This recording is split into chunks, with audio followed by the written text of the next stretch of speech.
Chicago's winter had a way of pressing itself into a person's bones, creeping through layers of fabric as if determined to remind everyone that warmth was a privilege, not a guarantee.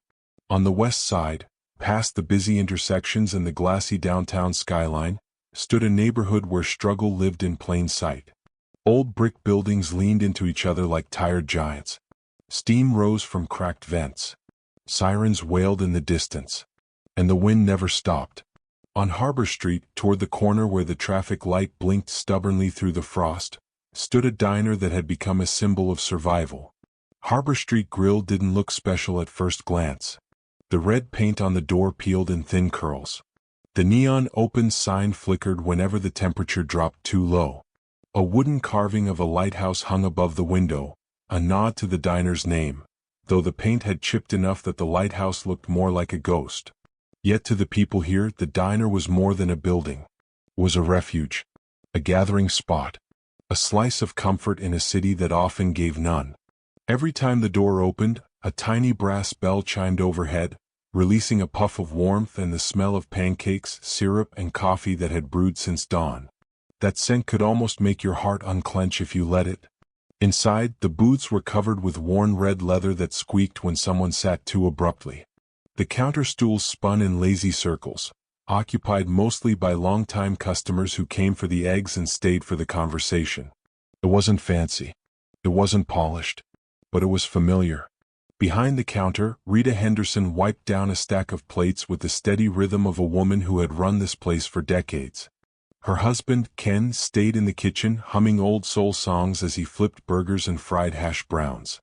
They had owned Harbor Street Grill for more than 40 years, watching generations come and go. Some of their earliest customers now brought their grandchildren. Rita's voice carried that soothing tone that made you feel like everything would eventually be okay, even if only for the length of a meal. She knew the names of nearly everyone who came through her door, who lost their job, whose kid was sick, who needed encouragement. She made sure no one felt invisible. That afternoon, though, the diner was quieter than usual. A few construction workers sat near the window, boots muddy from a long shift. An elderly couple shared a plate of fries, their hands trembling every time they reached for one. A man in a charcoal suit sat alone in the corner booth, tapping on his phone occasionally but mostly staring at the steam rising from his cup of black coffee. Outside, the cold wind howled. Inside, a quiet hum of life continued. At 4:32 p.m., the diner's door opened slowly, and the brass bell released a tired, almost hesitant jingle. A girl stepped inside. She paused at the entrance, holding the door as if unsure she was allowed to come in. She wore a school hoodie several sizes too big for her small frame. The fabric clung to her shoulders like a blanket she needed more for comfort than warmth. Her hair was pulled back into a simple ponytail, and the tips of her fingers were red from the cold. Her name was Jayla Thompson, though no one here knew that yet. Her eyes, large, brown, and alert, scanned the diner with a mixture of hope and fear. She clutched the strap of her faded backpack as if it were the only stable thing she had left in the world. Jayla wasn't the type of child who wandered places alone. But today wasn't like other days. Today, everything inside her stomach twisted with hunger so sharp it almost hurt to breathe. She had learned a lot in her 10 years, far too much, many would say, but nothing had prepared her for the steady, hollow ache that came when food ran out. She hadn't eaten since yesterday morning. Her mother hadn't eaten much either, though she always pretended she had. "You eat first, baby," she would say with a smile that didn't reach her tired eyes. "I'm not hungry right now." Jayla pretended to believe her. But this afternoon, when the hunger became unbearable, Jayla made a decision that scared her more than the cold outside. She would go somewhere and ask for help. She had walked 3 blocks in the sharp wind, her backpack bouncing with each step, her shoes rubbing painfully against her heels. By the time she reached Harbor Street Grill, her legs stung, her cheeks burned, and her voice felt trapped somewhere deep inside her chest. Still, she stepped inside, pulled the door shut behind her, and let the warmth settle over her like a fragile blessing. Rita noticed her immediately. "Oh, sweetheart," she said gently. "Cold out there today, huh? You looking for something to eat?" Jayla opened her mouth, but the words tangled on her tongue. She looked at the menu above the counter. The cheapest meal, kid's cheeseburger, was $7.99. She pressed her hand into her hoodie pocket. Inside, $2.13. Change she'd collected from under couch cushions. Money she hoped would be enough for something, anything. Her chest tightened. She didn't want pity. She didn't want to be turned away. She didn't want to say the sentence that was weighing on her heart. But she didn't know what else to do. The diner was quiet. Too quiet. Everyone seemed to notice her hesitation, though none of them said a word. The man in the charcoal suit glanced up from his coffee briefly, his eyes tracking her movements with interest. Jayla swallowed hard. She stepped forward until she stood at the counter. Her voice came out small, trembling. "Ma'am? I wanted to ask," she squeezed her hands together. "Could I, maybe, pay later?" The diner seemed to pause. Rita blinked, surprised. "Pay later?" she repeated softly. Jayla nodded quickly, blinking back the burn of embarrassment in her eyes. "I promise I'll come back. My mom will pay. She's hurt and—" Her voice cracked before she could finish. Rita's expression softened, but before she could say anything, a calm, steady voice rose from the back booth. "I'll take care of her meal." Jayla turned sharply toward the sound. The man in the charcoal suit stood up and set his phone down. He was tall, with silver strands breaking through dark hair. His presence was quiet yet commanding, like someone used to making decisions that changed the course of things. He reached into his coat pocket, pulled out his wallet and walked toward them. Rita looked at him with surprise. "Mr. Ellis? I didn't realize you were here today." He nodded politely. "Just grabbing some coffee." He knelt a little so his eyes met Jayla's. "What would you like to eat?" Jayla froze. She hadn't expected kindness. She definitely hadn't expected him. And she didn't yet know that this man, this stranger, was about to unravel every hardship and secret tie woven into her life. What she did know was simple. She was hungry. And this man was offering help. She opened her mouth to answer, but before she could, the diner's front door swung open again. This time the bell didn't sound warm. It sounded like a warning. And 3 strangers stepped inside, watching Jayla, Cameron Ellis, and Rita as though they'd been looking for someone. Maya sat in the quiet corner of the library, her notebook open, her pen hovering above the page. She had always loved writing, but today her thoughts felt foggy. Everything around her looked normal. Students studying, the steady hum of the ceiling fan, the soft light from the window. But inside her, something felt heavy. She tried to write. One sentence, then she scratched it out. Another, crossed out again. Her mother's laughter echoed in her memory. That sound used to inspire her. That sound used to be enough to anchor her. But today, all she could think about was the sight of her mother leaning against the kitchen counter earlier, pressing her fingers to her temple, trying to pretend everything was fine. It wasn't. Maya felt it deep in her chest. Something was wrong and her mother didn't want to say it. She closed her notebook and sighed. Just then, her best friend, Kemi, dropped into the seat beside her with dramatic exhaustion, as if she had sprinted across the campus even though she clearly hadn't. "Maya, I've been looking for you everywhere," Kemi said, flinging her backpack on the table. "You looked in 2 places," Maya replied, managing a small grin. "Details?" Kemi said, waving dramatically. "Anyway, I came for the update. You looked so out of it this morning." Maya hesitated. The truth was sitting on her tongue, yet she wasn't sure how to put it into words. "It's my mom," she finally said. Kemi raised an eyebrow. "Did something happen?" "She says everything is fine, but it doesn't look fine," Maya whispered. "She's tired all the time. She barely sleeps. She forces herself to smile like she's trying to convince me more than herself." Kemi leaned forward. "Have you talked to her?" "I try. She changes the subject. Every time." Maya picked at the corner of her notebook. "And last night, I heard her crying." Kemi's expression softened. "Maybe she's just stressed." "If it were just stress, she wouldn't be hiding it from me," Maya said quietly. The thought sat in the air between them. Heavy. Uncomfortable. Kemi reached for her hand. "You're not alone, okay?"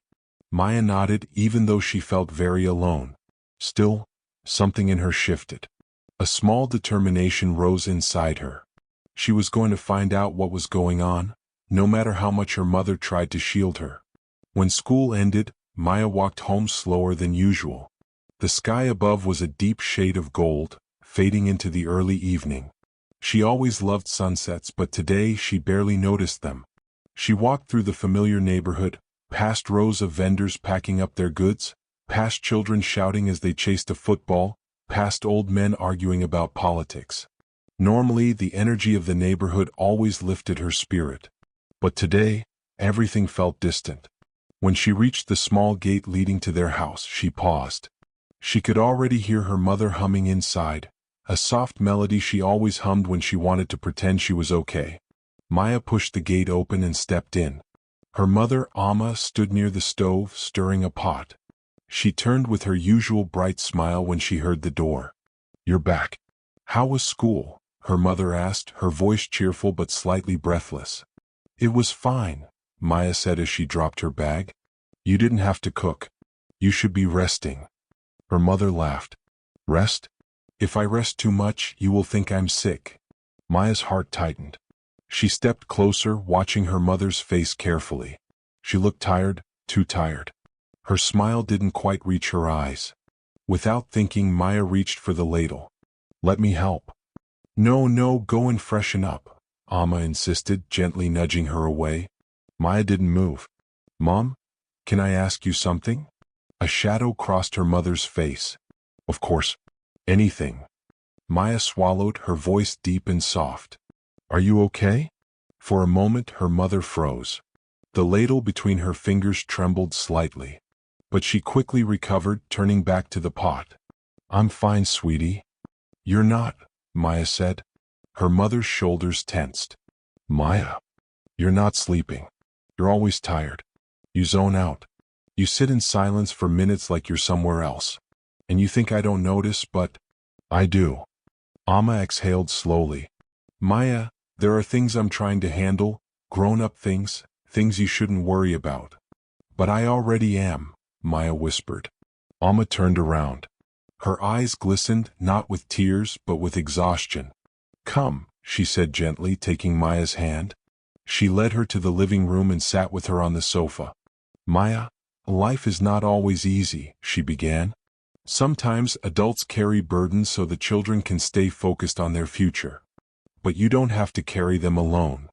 Amma smiled faintly. "I do it because I love you." "I love you too," Maya said, her voice shaking. "That's why I want to help." Her mother cupped her cheek. "You already help me more than you know. Just by being you." Maya wanted to push further, to demand answers, to beg her mother to open up completely. But Amma leaned in and kissed her forehead.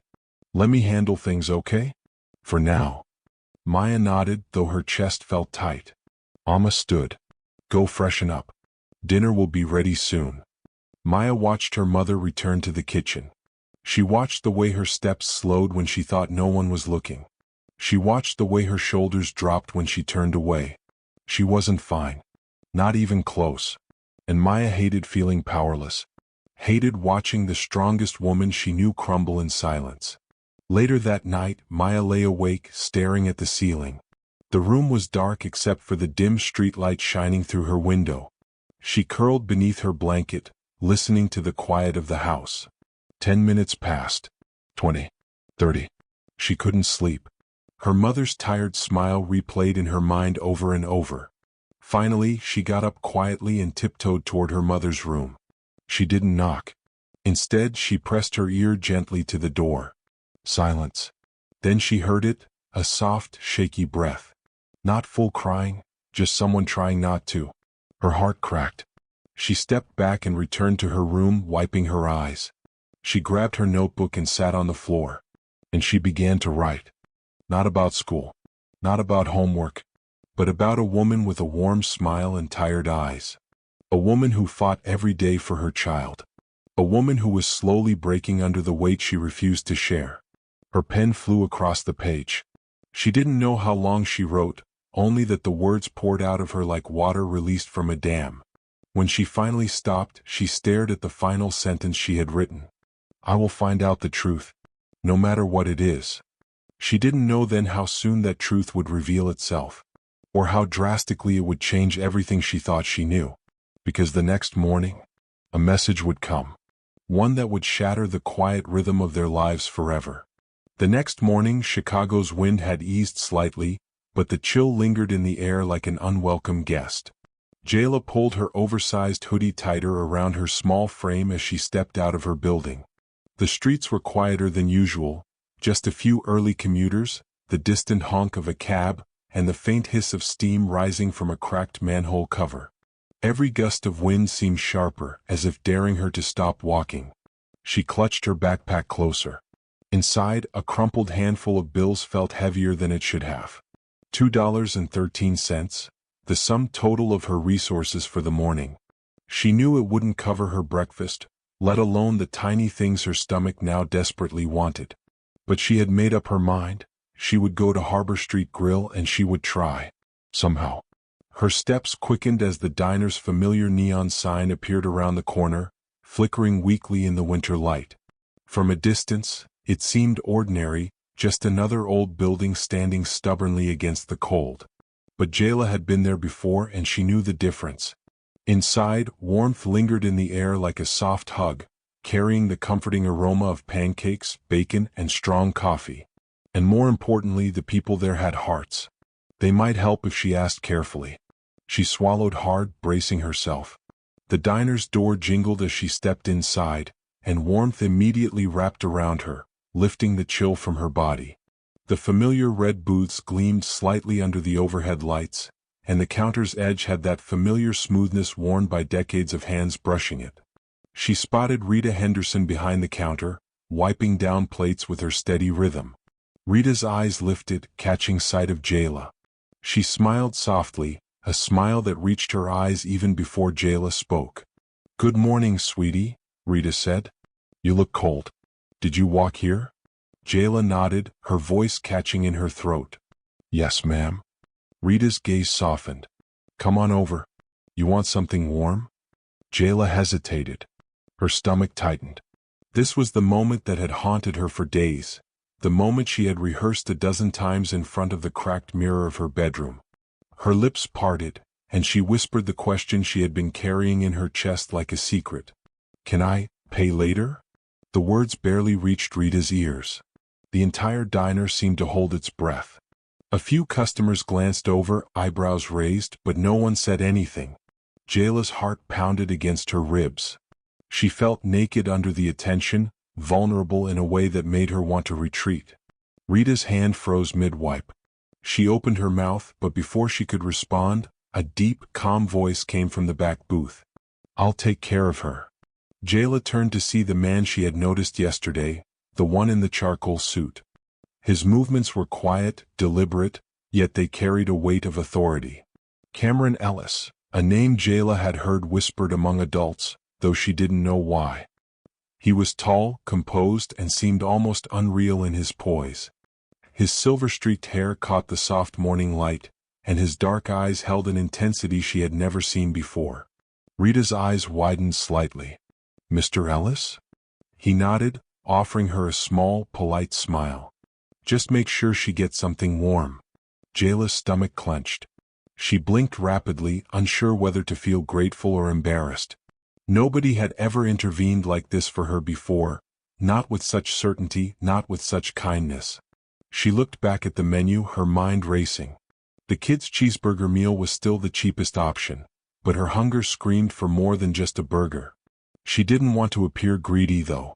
She swallowed hard and whispered, "Can I have fries and a chocolate milkshake too?" Cameron's expression softened. "Absolutely." Rita immediately moved to prepare the order. Jayla stepped to a booth, hands folded tightly on her lap, feeling the warmth spread slowly through her fingers.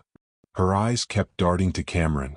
He was still sitting in the booth, watching calmly but not intrusively. She couldn't understand why a stranger would care so much about a child he had never met. As she waited, Jayla's mind wandered.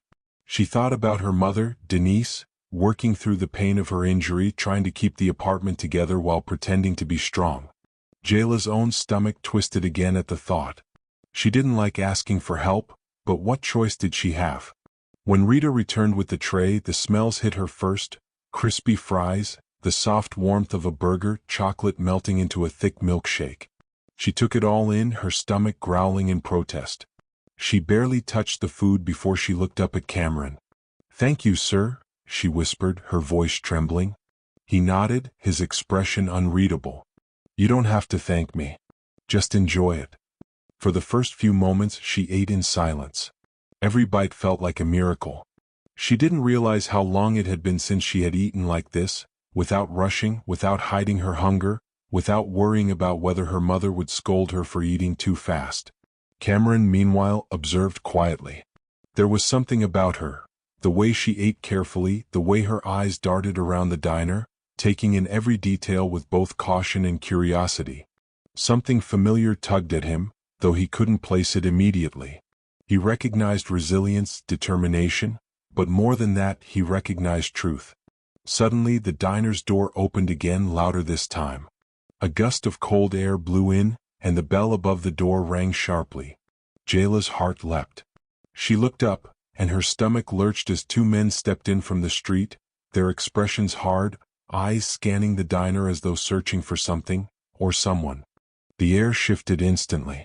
The warmth seemed to contract, and the hum of quiet conversation disappeared. Rita froze mid-wipe, the plates clattering faintly as she set them down. Customers turned to watch, sensing the tension.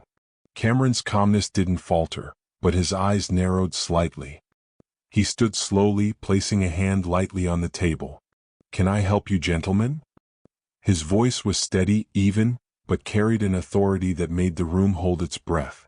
One of the men stepped forward. "We need money. Now." Jayla shrank in her seat, clutching the edge of the booth. Her stomach dropped, not from hunger but from fear. The stranger who had just given her a meal was suddenly in a position of danger, and she didn't know what to do.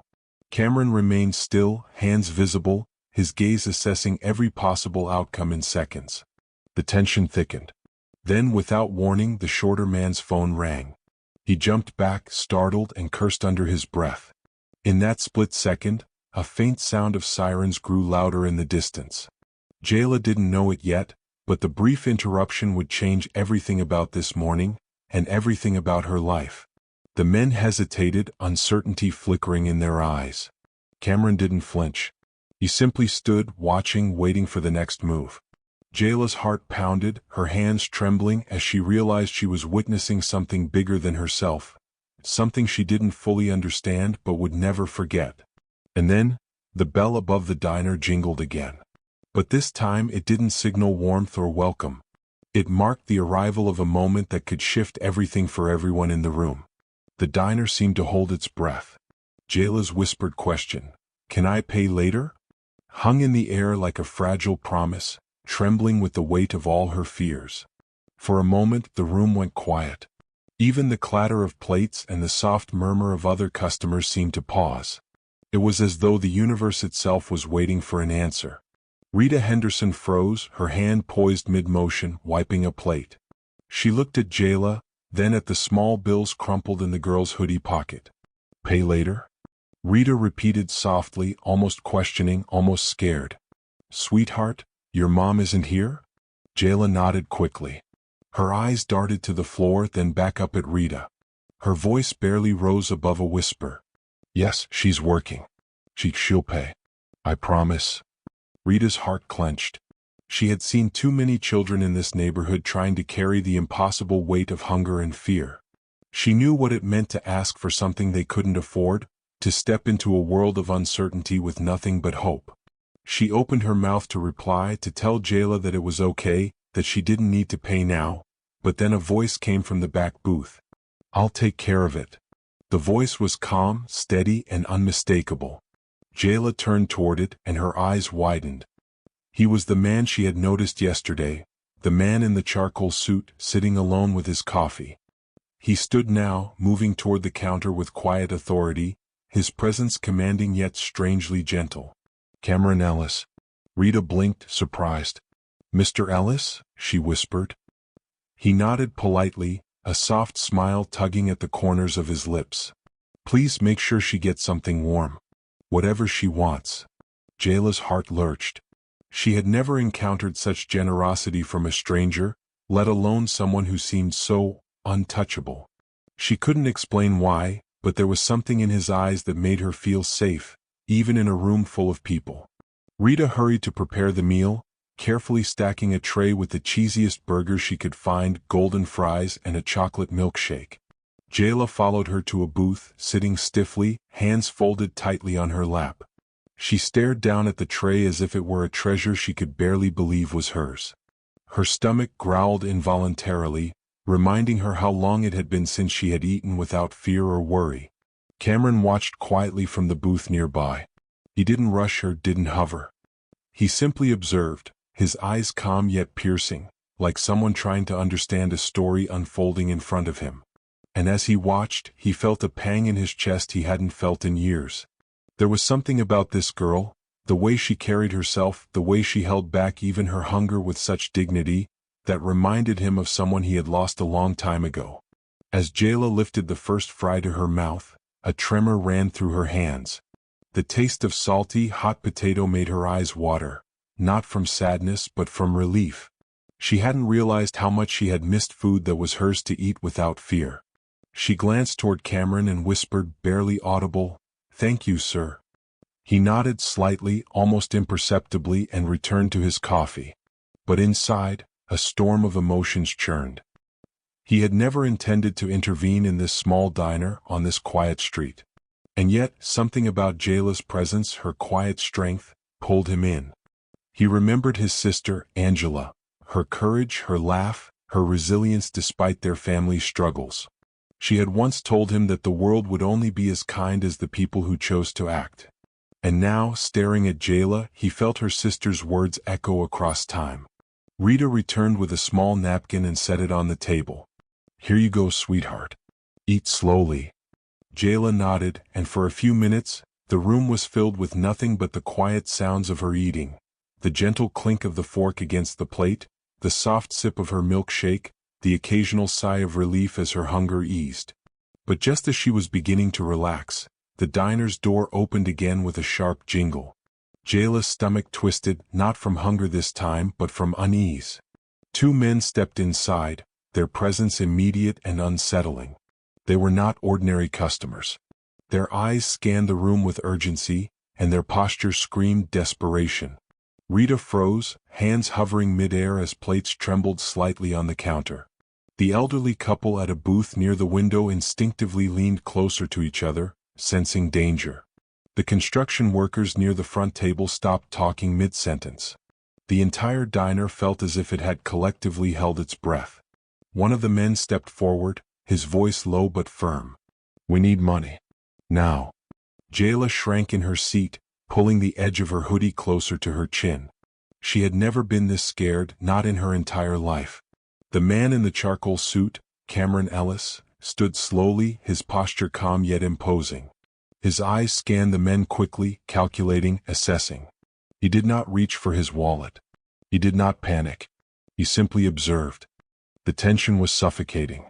Even the air seemed thicker, pressing down on every person in the diner. Jayla could feel her heart pounding so hard that she feared it might give away her fear. She had eaten only a few fries, but now her stomach tightened as adrenaline surged through her. One of the desperate men gestured toward Cameron. "You look like you have money. Hand it over." Cameron's voice was quiet but firm. "I'm not giving you money." The man's brow furrowed. He took a step closer. Jayla instinctively scooted back into the booth, clutching her tray. The air in the diner seemed to hum with the tension of possibility. Anything could happen in the next seconds. Then a distant but growing sound cut through the silence. Sirens. The men froze. One of them cursed under his breath and glanced toward the door. Jayla's hands shook, and she could feel Cameron's eyes on the men, steady, unwavering. For a moment, it seemed the diner itself held its breath. And in that moment, Jayla realized something important. Courage could exist in the quietest, calmest places. It didn't always roar. It sometimes waited, watching, calculating, protecting. The men hesitated, uncertainty flickering in their eyes. The sirens grew louder, closer. They exchanged a look, one that communicated more fear than words could ever capture.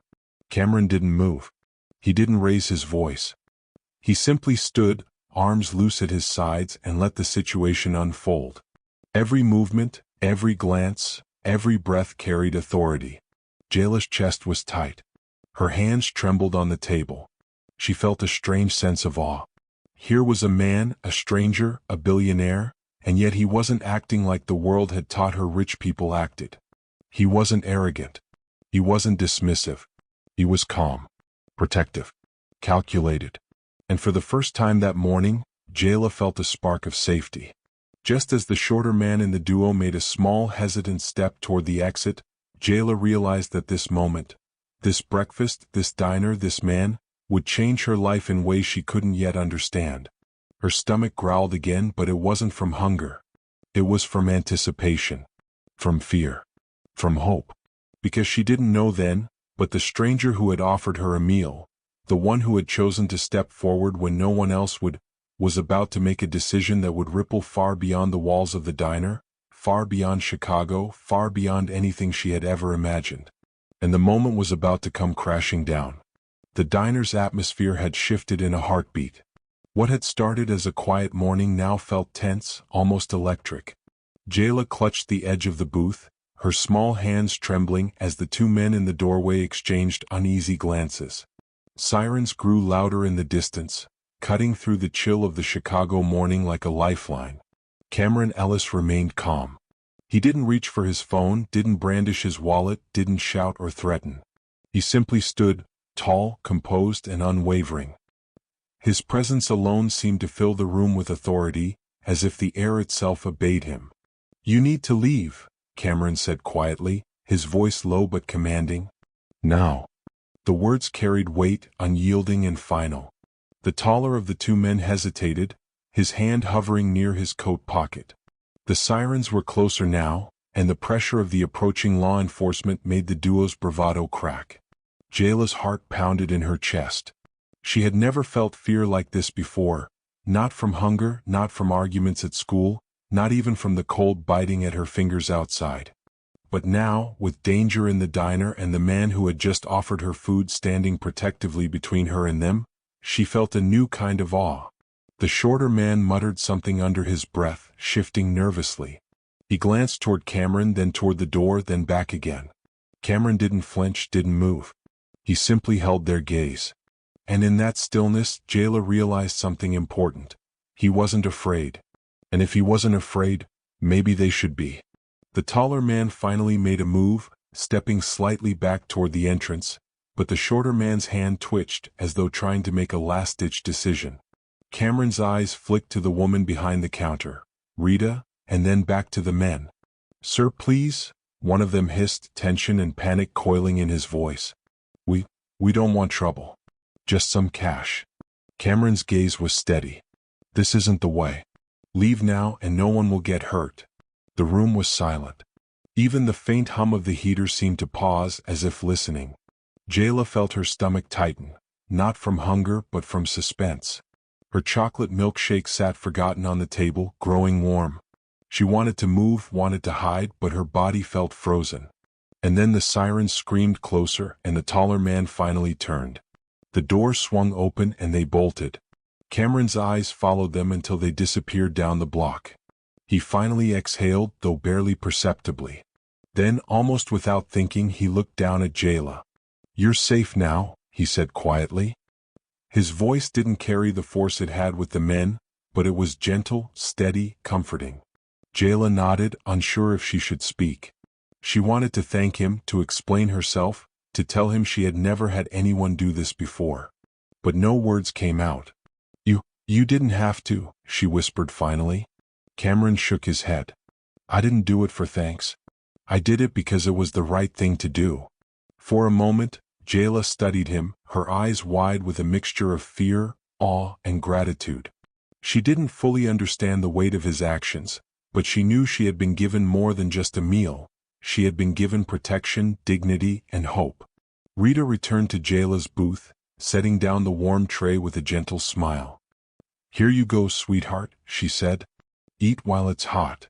Jayla's hands shook as she reached for her fork. The first bite of burger melted in her mouth like a miracle. Every flavor, every texture, reminded her what she had been missing. She closed her eyes for a brief moment, savoring it.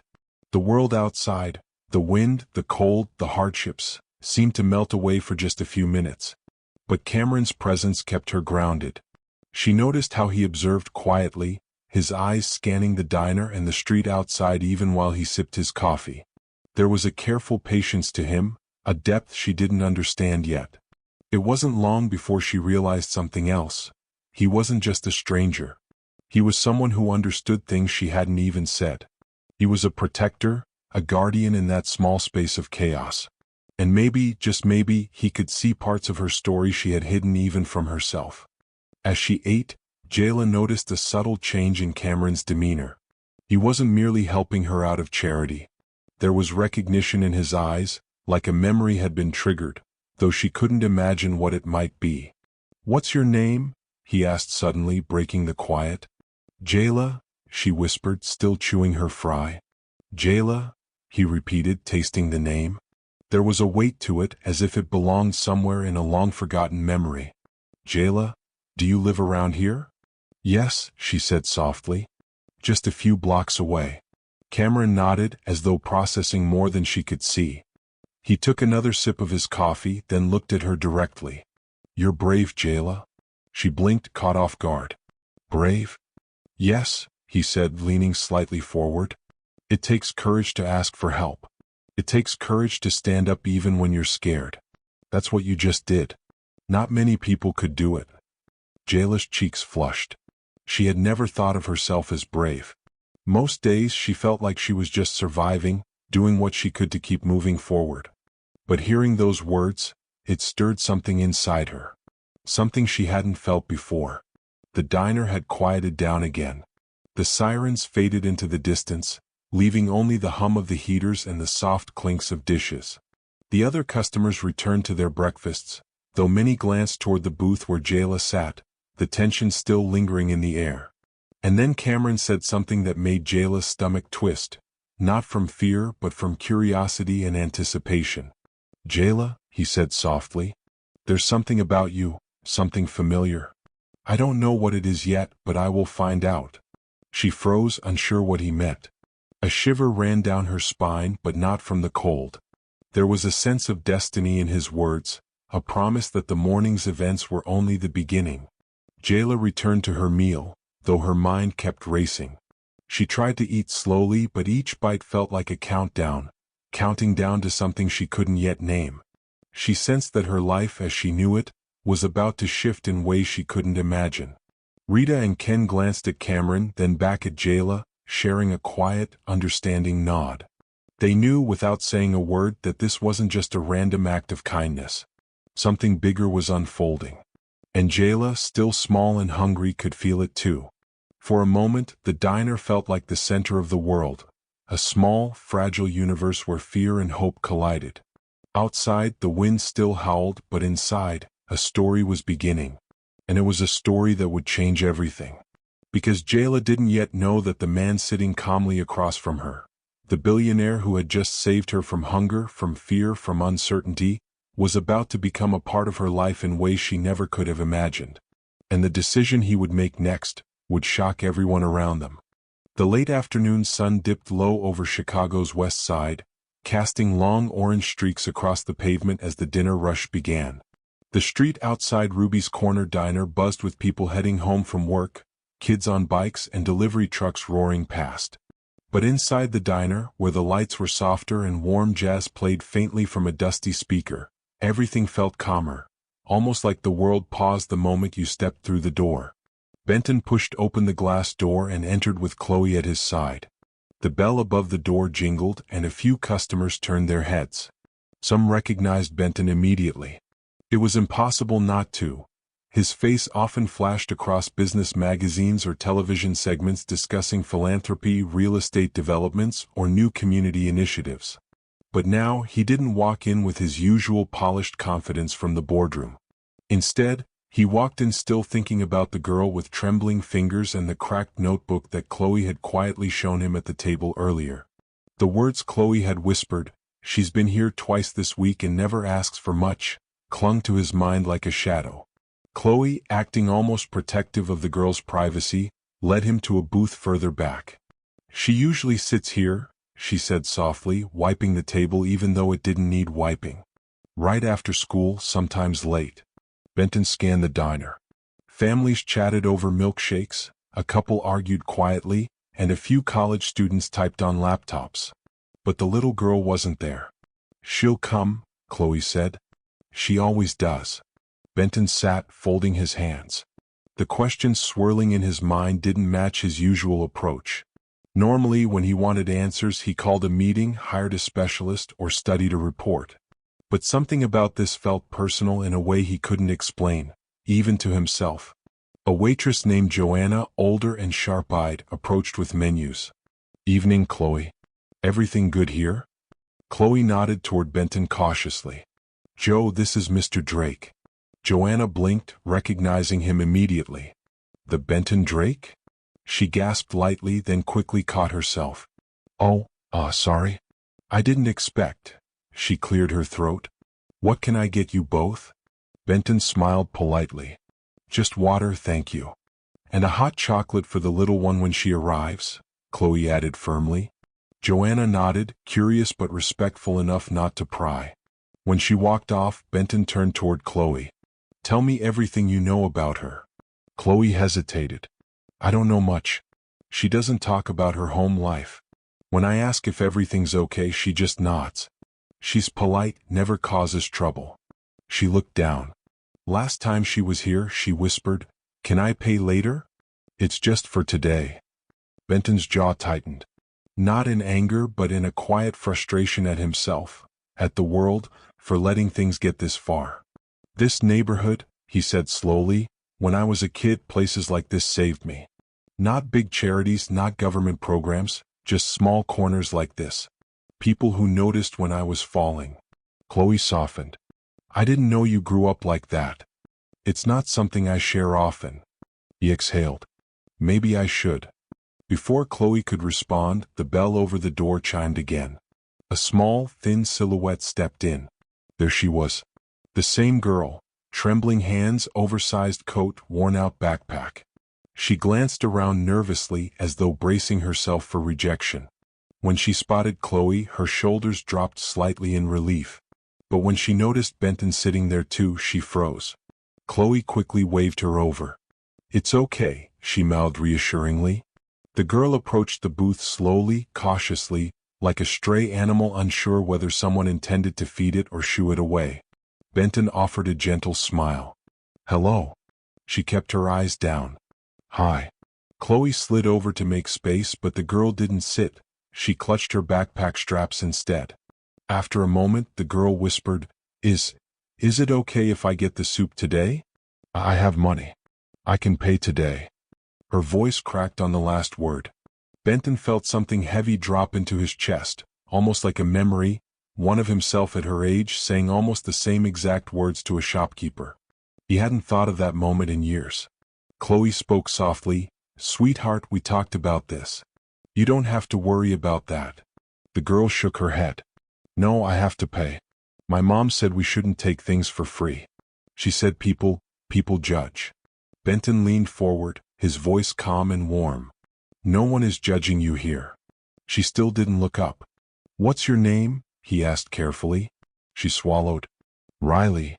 A common enough name, American, familiar, nothing that would pull the reader out of the story. Chloe gave a gentle nod as though confirming. Finally, she shared something. "Well, Riley," Benton said softly, "I want you to know something. Everyone struggles at some point. And sometimes life gets better because someone helps us through the hard part." Riley's lip trembled. She blinked rapidly as if trying to stop tears. "Mom says we shouldn't expect help." "Your mom sounds strong," Benton replied. "But even strong people need help sometimes." Riley finally lifted her eyes, and the impact hit him harder than he expected. Eyes filled with exhaustion far too old for her age. Before Benton could say more, Joanna returned with the hot chocolate Chloe ordered. She set it in front of Riley with a warm smile. "On the house." Riley's breath hitched. Her fingers hovered over the cup like she was afraid touching it might break some unspoken rule. "Try it," Chloe urged. Riley took a tiny sip, and her shoulders loosened just a little. Not fully, she was still wound tight, but enough to show she felt safe here. Benton watched her, feeling a responsibility he hadn't felt in years. Not as a billionaire. Not as a CEO. But as someone who once stood in her shoes. He took a breath. "Riley, can I ask where your mother is today?" Riley tensed instantly. She's working." "Where?" Riley hugged her backpack closer. "I don't know exactly. She just said she'd be back late." Chloe and Benton exchanged a look. Something wasn't right. "Do you have anyone at home with you?" Benton asked. Riley shook her head slowly. "No." The answer was so soft it was almost swallowed by the hum of the diner. "Riley," Chloe said gently, "is everything okay at home?" Riley's fingers squeezed the backpack strap so tightly it looked painful. She shook her head, but then quickly nodded, then shook it again. Benton leaned in. "Riley, we're not here to get you in trouble. But we want to make sure you're safe." That's when Riley's breathing quickened. Her eyes darted toward the door. As if she was ready to run. As if someone once taught her that running was safer than speaking. Chloe reached out but didn't touch her, just placed her hand on the table close. "You don't have to tell us everything right now. Just one thing, is your mom coming home tonight?" Riley hesitated. Her small voice trembled as she whispered, I don't know." A sudden hush fell over the booth. Benton felt the weight of her words settle like a stone. Not knowing if a parent would come home, that wasn't normal. That wasn't just struggling. That was something deeper. Something dangerous. He caught Chloe's uneasy glance. Before either of them could respond, the diner door swung open again. And the moment Riley saw who stepped in, her face went white. Her breath stopped. Her entire body stiffened like she'd been caught doing something forbidden. Chloe followed her gaze and her eyes widened too. Benton turned. And froze. Because the man who had just walked into the diner was someone Riley clearly feared. And he was staring straight at their booth. The bell above the diner door dinged sharply, slicing through the warm chatter like a warning bell. Conversations thinned. Forks paused midair. Even the jazz humming from the old speaker seemed to dim.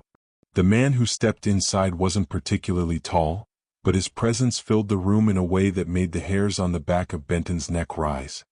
His shoulders were tight beneath a worn gray jacket, his jaw clenched and his eyes, sharp, restless, scanned the diner before locking onto their booth. Riley stopped breathing. Her fingers clamped onto the edge of the table as if bracing for impact. Under the yellow diner lights, her trembling became more visible. Chloe noticed it first. Her hand hovered near Riley's without touching her. "Sweetheart," Chloe whispered, "do you know him?" Riley didn't answer. She didn't need to. Her whole body answered. Benton straightened subtly, not aggressively, but with a measured composure, the kind he used in boardroom negotiations when someone walked in with the wrong intentions. His mind shifted gears instantly, calculating risks, exits, motives, unknowns. The man walked toward them, his boots thudding heavily against the checkerboard tile floor. Joanna the waitress stiffened from across the room. Her eyes narrowed at the man, recognition flickering in them. Not a pleasant kind of recognition, more like the kind that came with, "Not this guy again." Before he reached the booth, Chloe whispered urgently to Riley, "Is he safe?" Riley shook her head almost imperceptibly. Benton's jaw tightened. The man finally arrived at their table and planted his hands on the edge of the booth, leaning in too close. His breath smelled faintly of stale cigarettes. His eyes darted between Chloe, then Benton, then finally, like a hawk, to Riley. "There you are," he said, voice low, gritty. "I've been looking for you." Riley recoiled so sharply she nearly spilled her hot chocolate. Chloe immediately slid half in front of her. "Sir, you need to step back." He smirked. "I ain't talking to you." "Then lower your voice," Benton said evenly, "and tell us why you're approaching a child like this." The man turned slowly to Benton, examining him with a twisted curiosity, clearly unaware he was speaking to one of the wealthiest men in Illinois. "And who are you supposed to be?" the man scoffed. Benton didn't flinch. A concerned adult. The air thickened. Someone at the counter muttered, "Here we go again." Another whispered, "He always comes in trouble." Joanna moved from behind the counter, inching closer but not intervening yet. The man's stare returned to Riley. "You think you can wander off and hide in diners? I told your mama I'd keep an eye on you while she worked." Riley's breath hitched and she whispered, barely audible, "That's not true." Chloe stiffened. Benton caught the lie instantly, not from Riley but from the man. His tone sharpened. "Sir, step back from the table." The man frowned, irritated. "Look, she's supposed to come home with me, all right? Her mom's dealin' with some stuff. I'm helpin' out." Riley's hands shook so hard the table vibrated. Chloe leaned closer, voice gentle but firm. "Riley, is he telling the truth?" Riley didn't answer with words. She answered with tears. Big, silent ones rolling down her cheeks as she mouthed, "No." That was all Benton needed. He stood, not snapping to his feet, not threatening, but rising with a restrained authority that made the man instinctively step back an inch. "You're going to leave this child alone?" Benton said calmly. The man scoffed. "And who are you to tell me that?" "Someone who doesn't tolerate men intimidating little girls." Benton's voice didn't rise, but the temperature of the room dropped anyway. The man's eyes narrowed and he looked Benton up and down. "You think you scare me? You in your fancy jacket, sitting here pretending you're some hero?" Chloe stood up too. "We can call the police. Right now." That word, police, made the man's jaw twitch. He forced a laugh, stepping back half a pace, but it was the kind of laugh people used when they wanted to appear unbothered but clearly weren't. "Fine," he muttered, glaring at Riley again. "But your mama's gonna hear about this. All of it." He turned toward the door. But right before he walked out, he paused, twisted his head slightly, and said, "You're making things worse for yourself, Riley." The girl flinched so violently that Chloe nearly pulled her into a hug right then. When the door slammed shut behind him, the diner released the breath it had been collectively holding. Joanna hurried over. "Is that man bothering her again? Because last time." Benton raised a hand gently. "Let's give Riley a moment." Chloe turned to the girl. "Sweetheart, do you want to tell us who he is?" Riley wiped her tears with the sleeve of her oversized coat. Her voice cracked as she whispered, He's not family." "Does he live with you?" Benton asked. Riley shook her head. "No. He comes around." "Comes around." Those words hit Benton like a punch. Those were danger words. Chloe swallowed. "Does your mom know he talks to you like this?" Riley hesitated. "Mama, she's always tired. She doesn't see everything. I don't want to make trouble." Every word was a knife. Benton exhaled slowly, steadying his voice. "Riley, you're not making trouble by telling the truth. You're keeping yourself safe." Riley glanced up at him, eyes filled with a confused mixture of fear and hope. Are you mad at me?" Benton knelt beside the booth so he could be eye level with her. "No, Riley," he said softly. "I'm proud of you, for speaking up even a little. It's very brave." Chloe nodded. "We're here with you. We're not going anywhere." Riley swallowed hard, then whispered something that made Chloe's breath catch. I don't want to go home tonight." Silence. For a moment, the world outside the diner kept moving, cars honking, wind blowing, but inside, everything felt suspended. Chloe placed a hand gently over Riley's. "You won't. Not until we know you're safe." Riley looked at Benton, tears pooling again. "Is it okay if I stay here for a little?" Benton's voice was warm and steady. "You can stay as long as you need." Just then the door jingled again. But this time, it wasn't the man in the gray jacket. It was someone else. And the moment Riley saw this figure, her entire face changed. Not with fear, not with relief, but with a kind of stunned shock that made Benton straighten instantly. Because the person entering was someone no one expected, and who held the biggest piece of truth Riley had been too afraid to share. The bell chimed again, soft, almost hesitant this time. The diner's door eased open and a woman stepped inside. Her appearance drew attention instantly, not because she was loud or dramatic, but because she looked like someone stumbling out of a storm. Her hair was wind-tangled, her coat was zipped halfway and crooked, and her eyes, dark, exhausted, frantic, swept the room as though searching for something she desperately needed to find. Or someone. Riley froze. The color drained from her face, not in fear now but in pure shock. Her lips parted, but no sound came out. Chloe felt the shift immediately. "Sweetheart," she whispered, "do you know her?" Riley nodded, but her hands were trembling so hard her fingers slipped from her cup. "That's my mom." Benton and Chloe exchanged a quick glance, one filled with relief and tension in equal measure. If this was Riley's mother, then answers, real answers, might finally be within reach. But the mom didn't walk over right away. She paused just inside the door, breathing heavily as though she had sprinted several blocks. Her gaze darted around the diner with a frantic intensity, scanning every booth, every corner, every shadow. When her eyes finally landed on Riley, everything in her body softened. She rushed forward, stumbling slightly as she made her way to their booth. "Riley," she gasped, voice cracking. "Baby, oh God, are you okay?" Riley quickly slid out of the booth and threw herself into her mother's arms. The grip between them was desperate, a terrified child clutching the one person she understood, and a terrified mother clutching the one person she had almost lost. Chloe stepped back respectfully. Benton stood as well, offering them space. The mom held Riley's face in both hands, eyes darting between her daughter and the door as though expecting someone, or something, to follow her inside. "I've been looking everywhere," she whispered breathlessly. "Everywhere.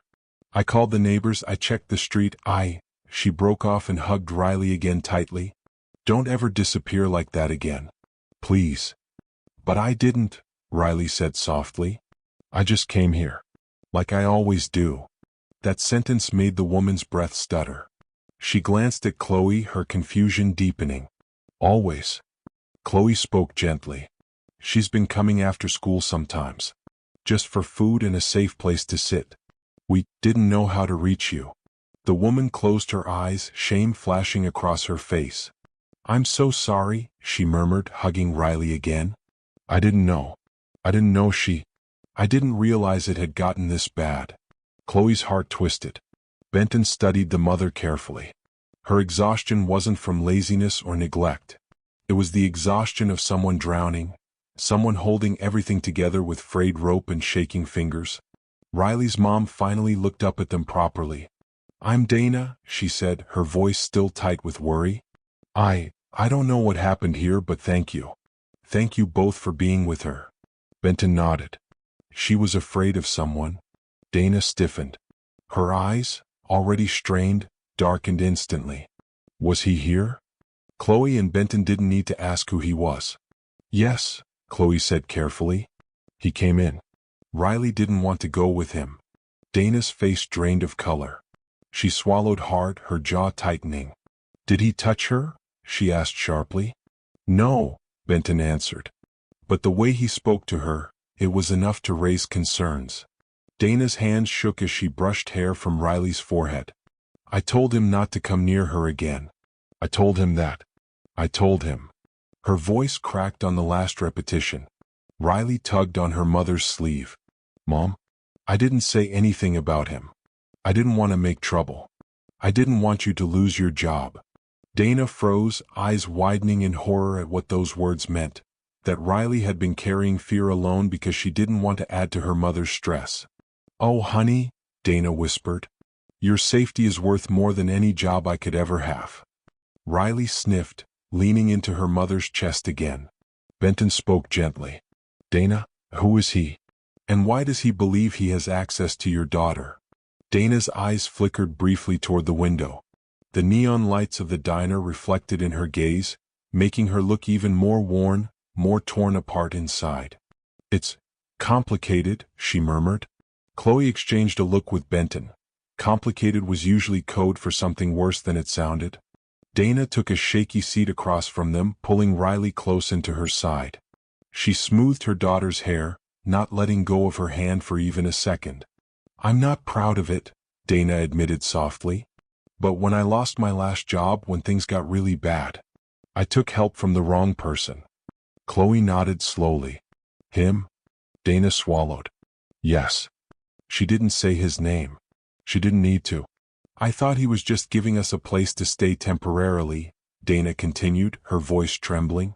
But then, the favors, the expectations, the way he'd show up uninvited.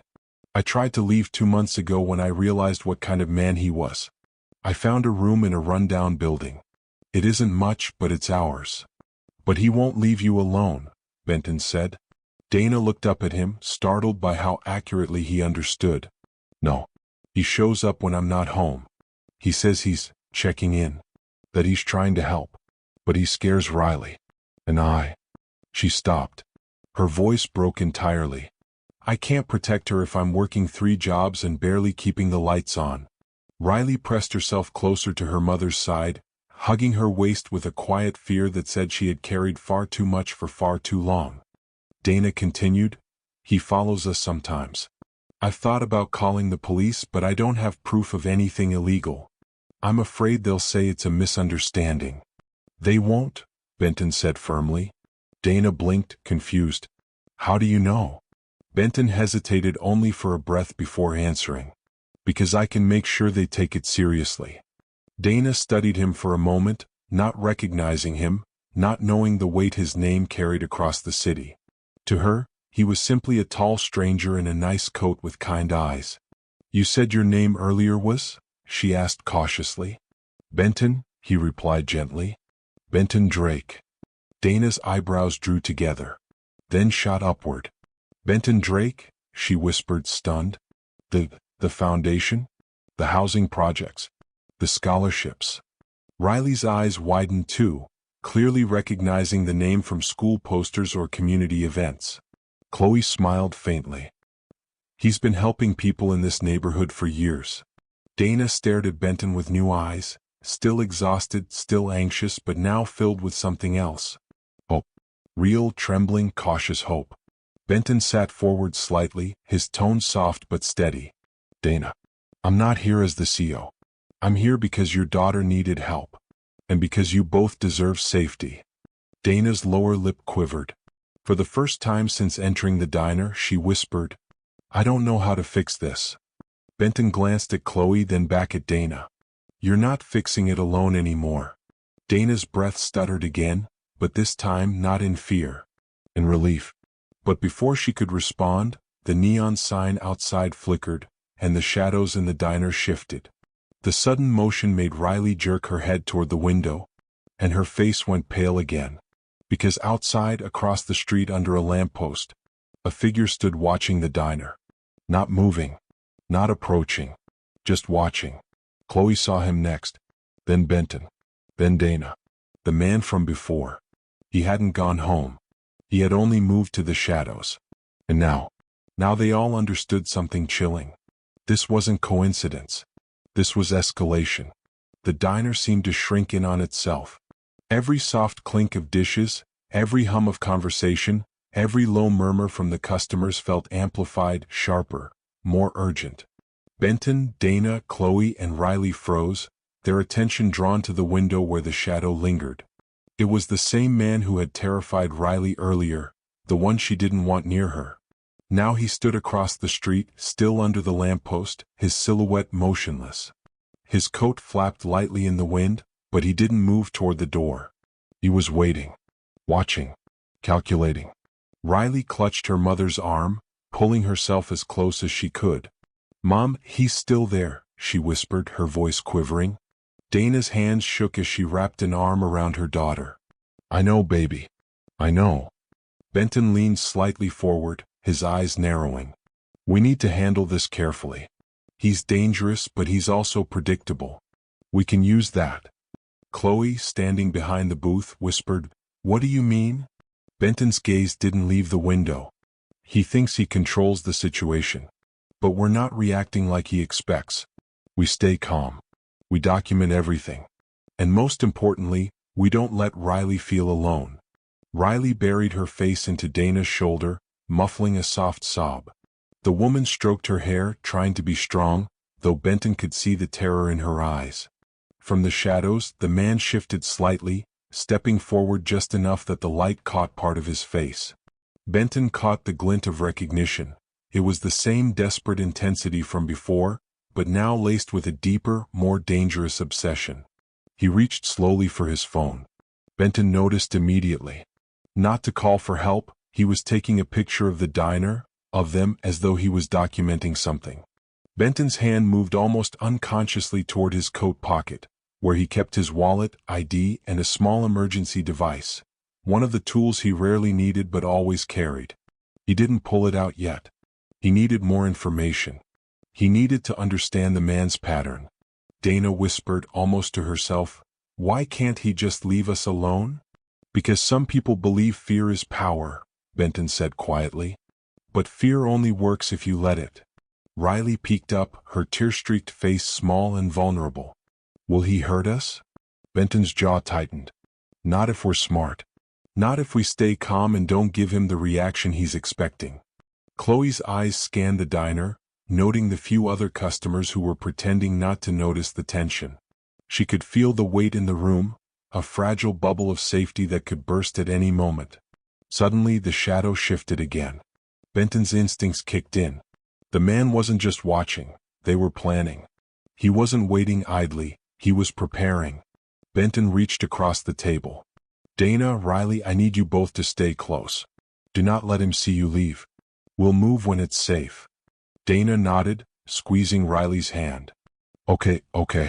The man outside lifted something. Benton couldn't see exactly what at first, but a small metallic glint caught the lamplight. His heartbeat quickened as he realized it could be a camera, a phone, or something more sinister. Benton's voice was calm but firm. "We're documenting this. Chloe, record the street outside from the side window. Keep Riley and Dana away from the view." Chloe pulled out her phone, tilting it subtly, capturing everything without letting the man notice. Every step, every movement, every shadow was now evidence. Riley whispered again, trembling. Why is he doing this?" Benton met her gaze, and for a moment the protective, calm billionaire disappeared, replaced by the man who had once been a kid like her, facing a world he didn't understand. "Because some people can't let go of control," he said gently.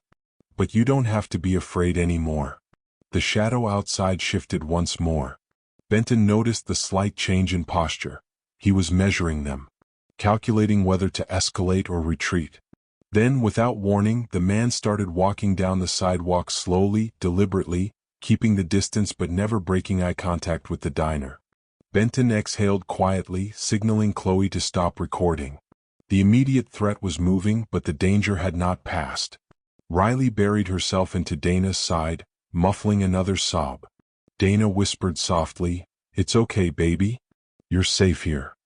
But Benton knew that safety was fragile. The man would be back. And the next time he might not wait across the street. He reached over the table, placing his hand over Riley's small one. "We'll make sure he can't hurt you," he said quietly. "I promise." Riley looked up, a flicker of trust in her wide, tear-filled eyes. But Benton couldn't shake the feeling gnawing at the back of his mind. This was only the beginning. Someone so obsessed, so reckless, rarely backed down. And the quiet diner, the safe booth, the warm light, it might not be enough to protect them for long. The shadow outside had already whispered the truth. The danger was closer than anyone realized. And the next move could come from any direction.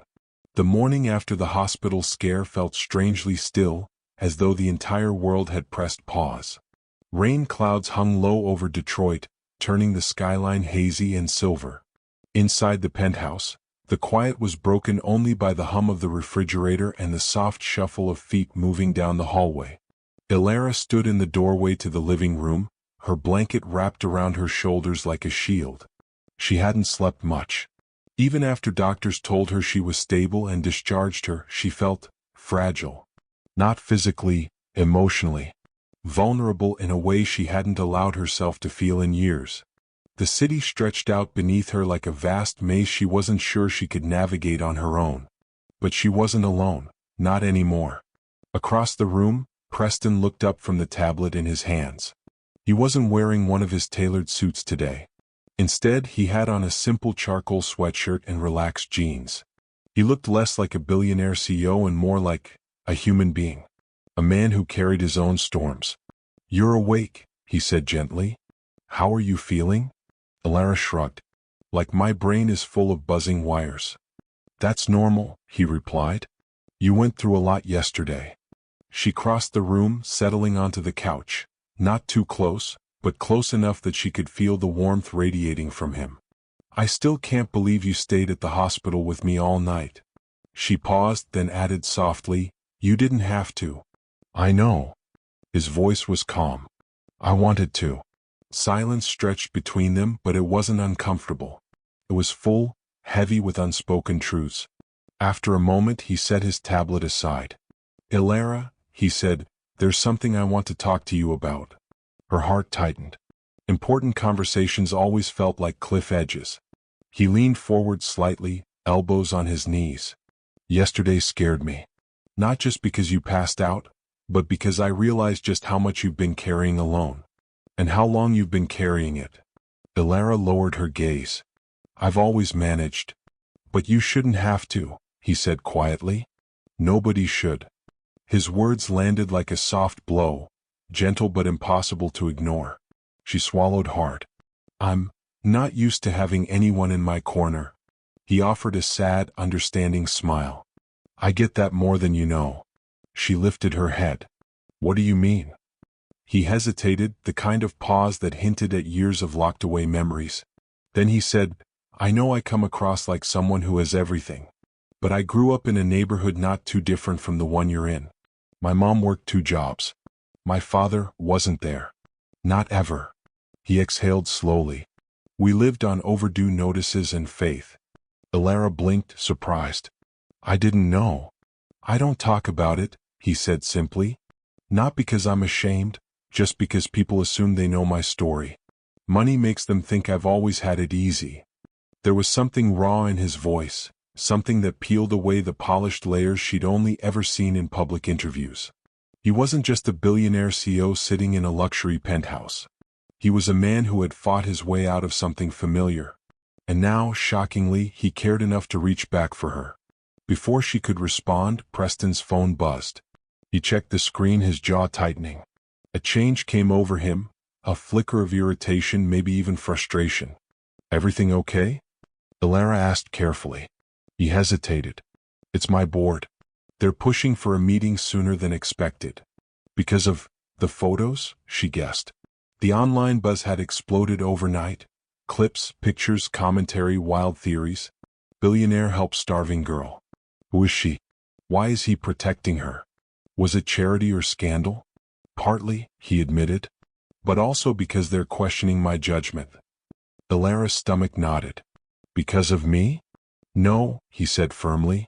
"Because they don't understand that helping someone isn't a weakness." She searched his face. "Do you regret it?" "Helping me, I mean." He turned toward her fully. Not for a single second. The sincerity in his voice made her chest tighten. She didn't know what to say. She only knew it had been a very long time since she felt safe enough to not speak. He stood and offered his hand. "Come with me.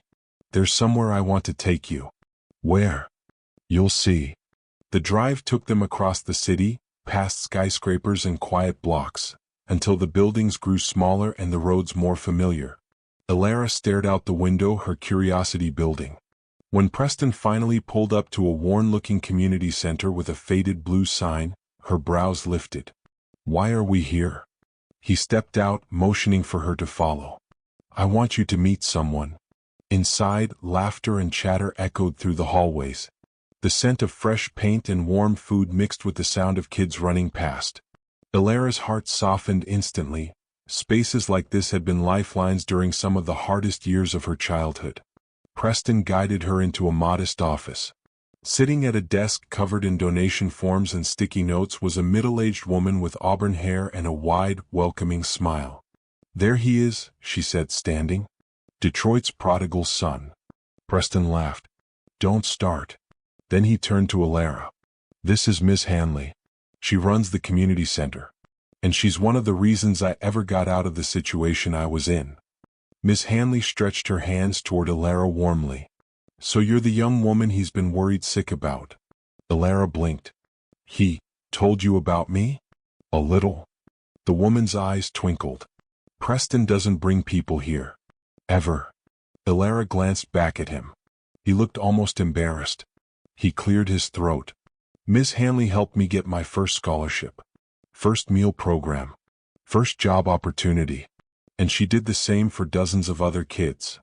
The woman waved him off. All I did was point you toward doors. You did the walking. Then she looked at Elara knowingly. And I'm guessing you need a few doors open too. Elara's breath caught. It felt like the universe had unknowingly placed her at the intersection of her past and her future. I don't know where to start, she admitted. Miss Hanley smiled. Then we'll start small. Preston placed a gentle hand on Elara's shoulder. You don't have to rebuild everything alone. Not anymore. His voice was steady. But beneath it was something deeper, something like determination. And maybe something like fear.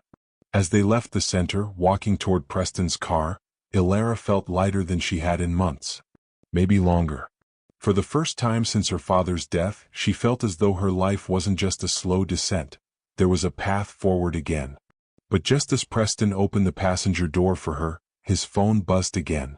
This time, the message preview froze him in place. His expression darkened, sharply, unmistakably. Preston? Elara asked, the warmth in her chest twisting into cold tension. What's wrong? He didn't answer right away. Because on the screen was a single text message from an unknown number. You think you can hide her from the truth? Tell her what you did. Or I will. Elara's heartbeat stuttered. Preston's hand tightened around the phone. And suddenly, the break in the clouds didn't feel like sunlight anymore. It felt like the warning before another storm. The drive back to the penthouse was wrapped in a silence so heavy it felt like fog. Streetlights streaked across the windshield, flickering through the car like flashes of a memory Elara didn't understand.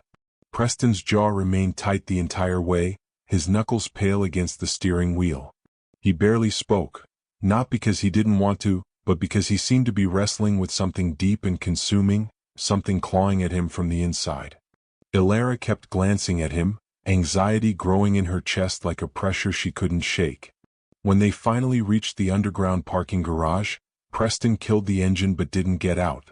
He sat still, face caught between shadow and dim fluorescent light. The phone lay silent in the cup holder, but its presence felt like a third person in the car, an unwelcome ghost that knew too much. Elara swallowed. Are you going to tell me what that message meant? He inhaled sharply but didn't look at her. It's nothing you need to worry about. That's not an answer. He clenched his jaw, chest rising with restrained frustration. She wasn't angry, just scared. Scared because for the first time since she met him, she felt him pulling away. Preston, she whispered, someone sent a threat. About you. About me. I deserve to know what's going on. After a long moment, he finally turned toward her. His eyes were darker than she'd ever seen them. Not cold, troubled. There are things about my past I don't talk about, he said quietly. Not because I'm hiding something illegal or dangerous, but because it could change how people look at me. Why would a stranger tell you to tell me the truth? He rubbed his forehead, leaning back in the seat. Because they want to manipulate you. Or scare you. Or both. Is it true? She pressed gently. Whatever they're talking about? He didn't answer. Not directly. Instead, he opened the door and stepped out. Come upstairs. I'll explain what I can. But even as he said it, something in his voice hinted he wasn't ready to explain everything. Not yet. The stranger in the reflection. The elevator ride was silent. Elara could hear the cables hum, the soft mechanical click of the floors rising behind them. Preston stared forward, but his reflection in the mirrored wall told a different story. His eyes were tight at the corners, his posture coiled. Elara's stomach churned. Whoever sent that message wasn't random. They knew Preston. They knew her. And they knew something that was big enough to shake a billionaire who seemed unshakable.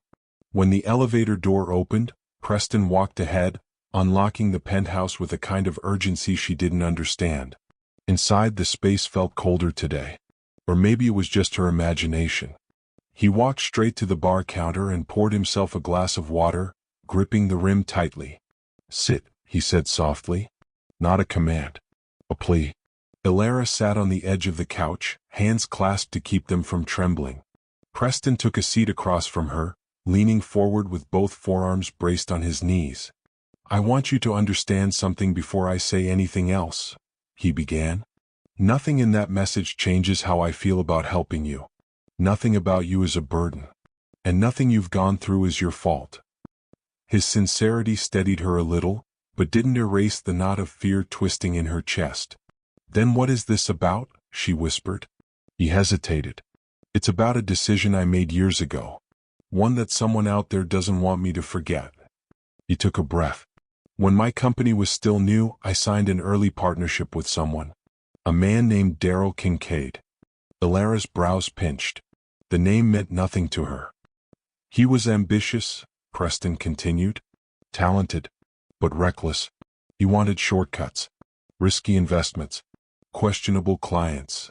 Illara leaned in. "And you didn't?" "Not at that cost," he said. "We fought. A lot. Eventually I bought him out. Legally. Fully. But he didn't see it that way. He said I robbed him of what should have been his future." "Are you saying he sent the message?" "I'm saying," Preston answered slowly, "that he's the only person who would know the exact wording to shake me." Illara stiffened. "But what does any of this have to do with me?" His silence was loud. Too loud. "Preston," she pressed, voice trembling, "why would he mention me?" He said, "Tell her what you did." "What did you do?" His throat bobbed as he swallowed. "There's something you don't know about the night we met," he admitted. "Something I should have told you sooner." Her pulse quickened. "What?" He opened his mouth, but before he could speak, the penthouse security system chimed sharply. "Emotion alert." From the hallway outside the door. Preston stood instantly. "Stay here." Ilara's breath froze. "Preston." But he was already moving. He strode toward the front entrance, checking the camera feed on the control panel mounted on the wall. His expression hardened. Then he whispered, "No, not now." Illara stood, heart pounding. "Who is it?" He didn't answer. She moved to his side despite his earlier instruction. When she looked at the screen, her breath caught. A man in a dark coat stood outside the penthouse door. Motionless. Face tilted slightly up toward the camera. He didn't move. He didn't speak. He just stared. "Is that him?" Illara asked, voice barely audible. Preston exhaled shakily. "Yes." The air in the room shifted. As though the shadow from Preston's past had finally stepped into the light. Preston unlatched the door before she could stop him. "Wait." Illara grabbed his arm. "He sent threats. You can't just—" "I'm not letting him stand out there like a predator," Preston said, voice low but steady. "If I don't face him, he'll think he's winning." He pulled his arm free but gently, then opened the door. Daryl Kincaid stepped inside like he owned the air in the room. Tall, broad-shouldered, dressed in an expensive overcoat that didn't quite match the dangerous look in his eyes. There was something unsettling about him, not wild but calculated. "Preston," Daryl drawled. "Long time. What do you want?"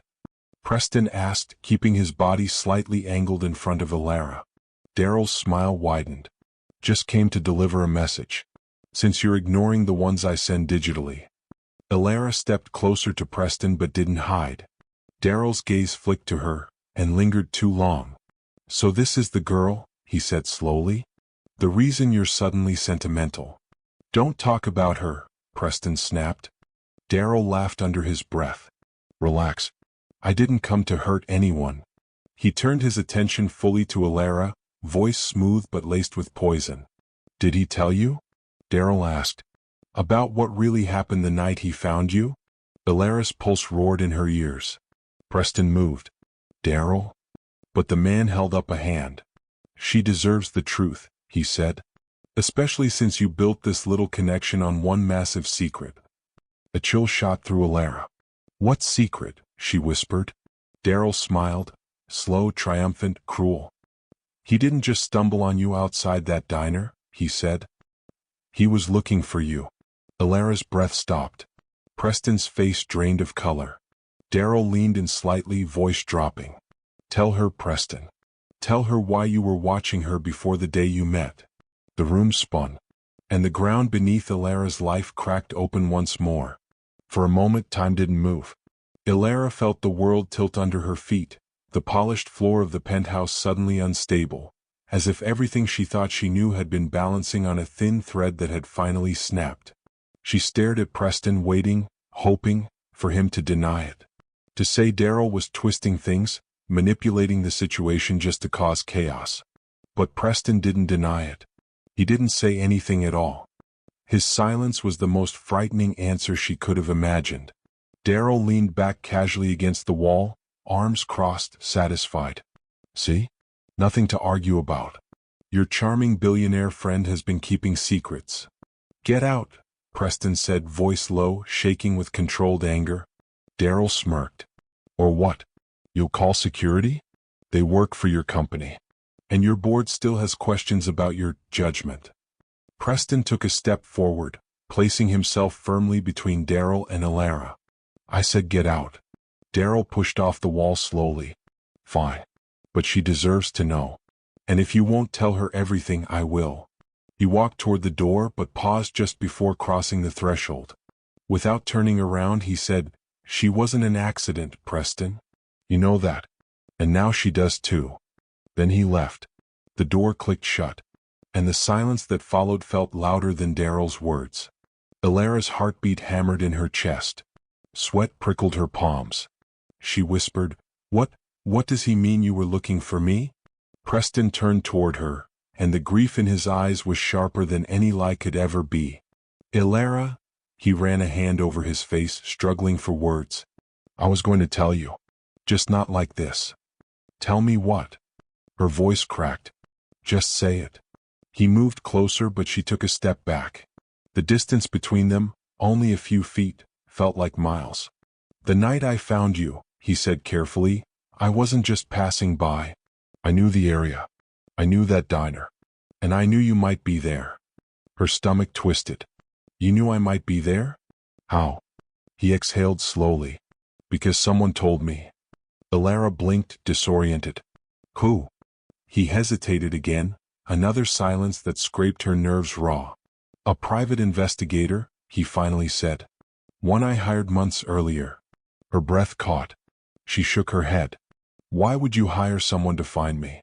You didn't even know me. That's the part one was afraid to explain, he said quietly. His voice wasn't cold or distant. It was full of something she didn't recognize. Regret, yes, but also something heavier. Ilara, your mother contacted my company 2 years ago. She froze. A cold wave washed down her spine. A mother? She whispered. What are you talking about? My mom died when I was 12. Preston nodded slowly. Yes. But before she died, she left a letter, with instructions, papers, details about a trust, guardianship preferences, and your name. Her pulse thundered. She named someone she trusted, who was supposed to look for you when you turned 18. That person was my mentor. And when he passed, the responsibility fell to me. She stared at him, speechless.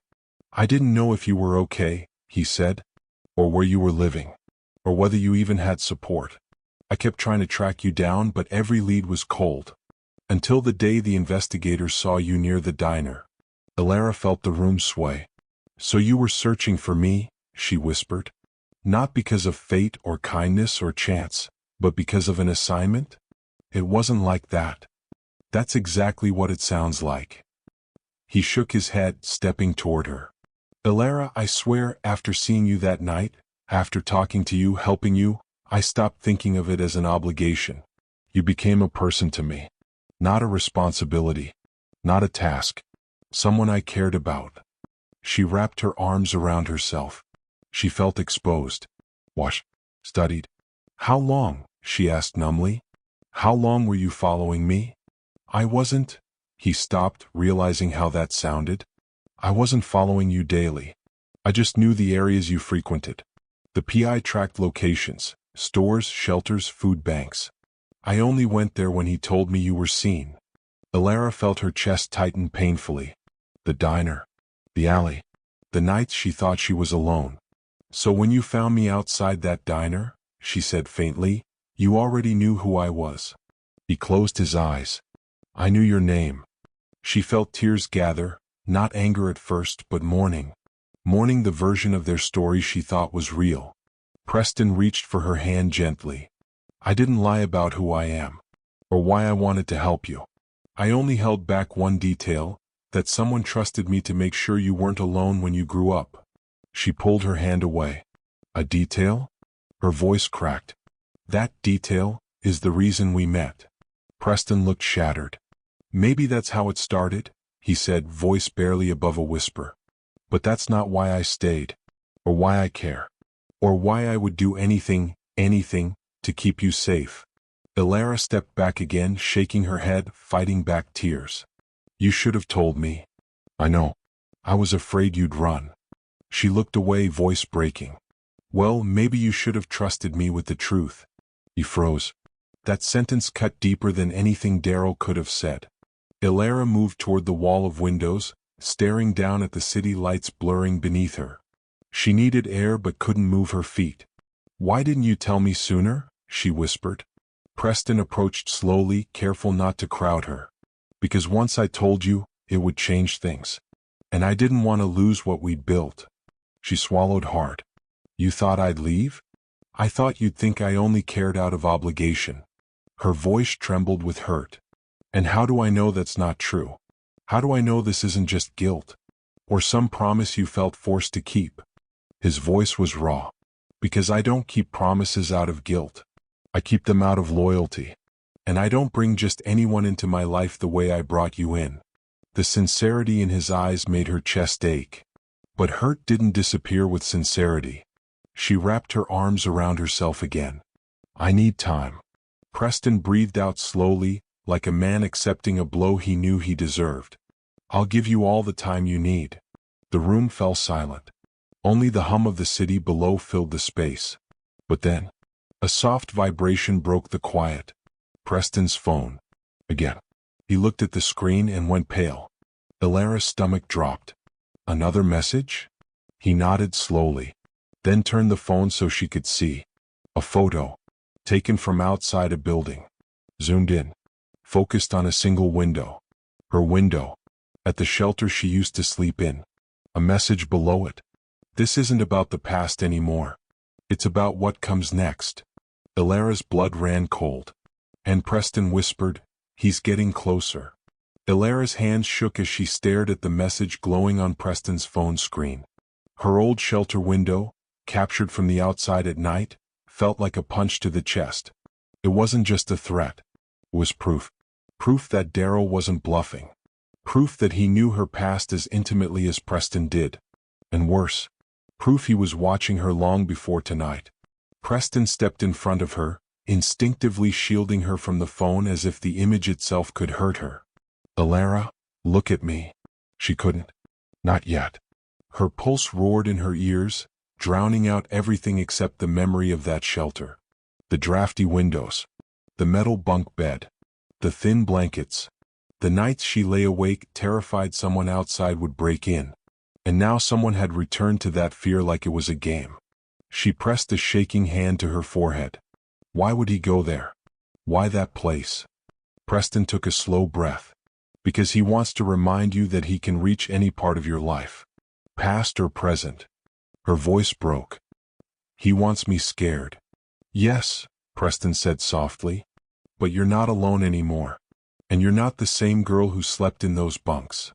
Illara wrapped her arms around herself, swallowing hard. Why me? Why involve me in something between you and him? Because, Preston said, jaw tightening, he thinks you're a weakness. She blinked. A weakness? You're not, he added quickly. But he wants me to think you are. He wants me off balance. Distracted. She looked down again, heart twisting. And is he right? Preston stepped closer, not touching, but close enough that she could feel the sincerity radiating off him. No, you don't weaken me. You give me something worth protecting. Her breath hitched at the intensity in his voice. But before she could respond, Preston's security panel chimed again, a low, soft warning tone. Not an alert. A shift. Someone was accessing the private building directory downstairs. Someone who didn't belong. Preston checked the screen and swore under his breath. He's still inside the building. Elara felt the ground tilt. What do we do?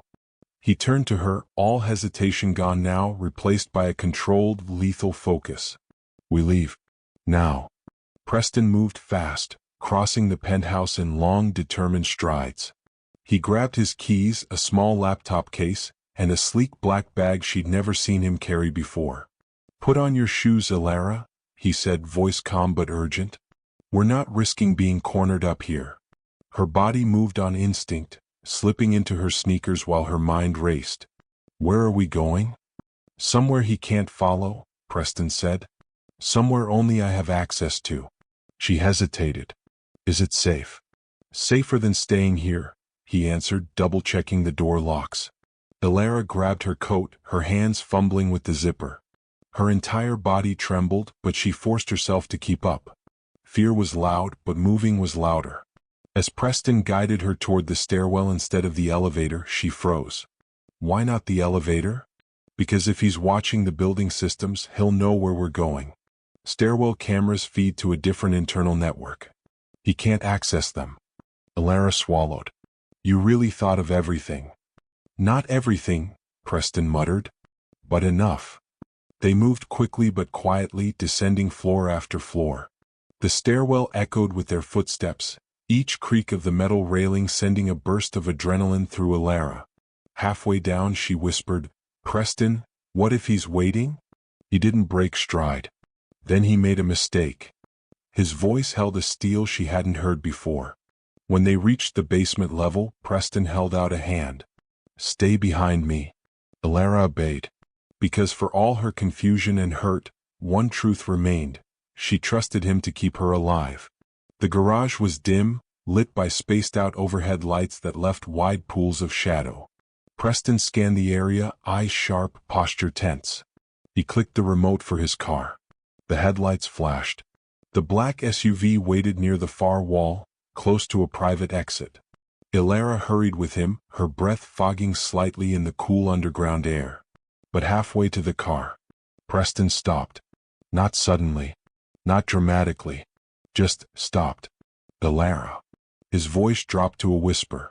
Don't move. Her breath caught painfully in her throat. What? What is it? He pointed. Barely. But she saw it.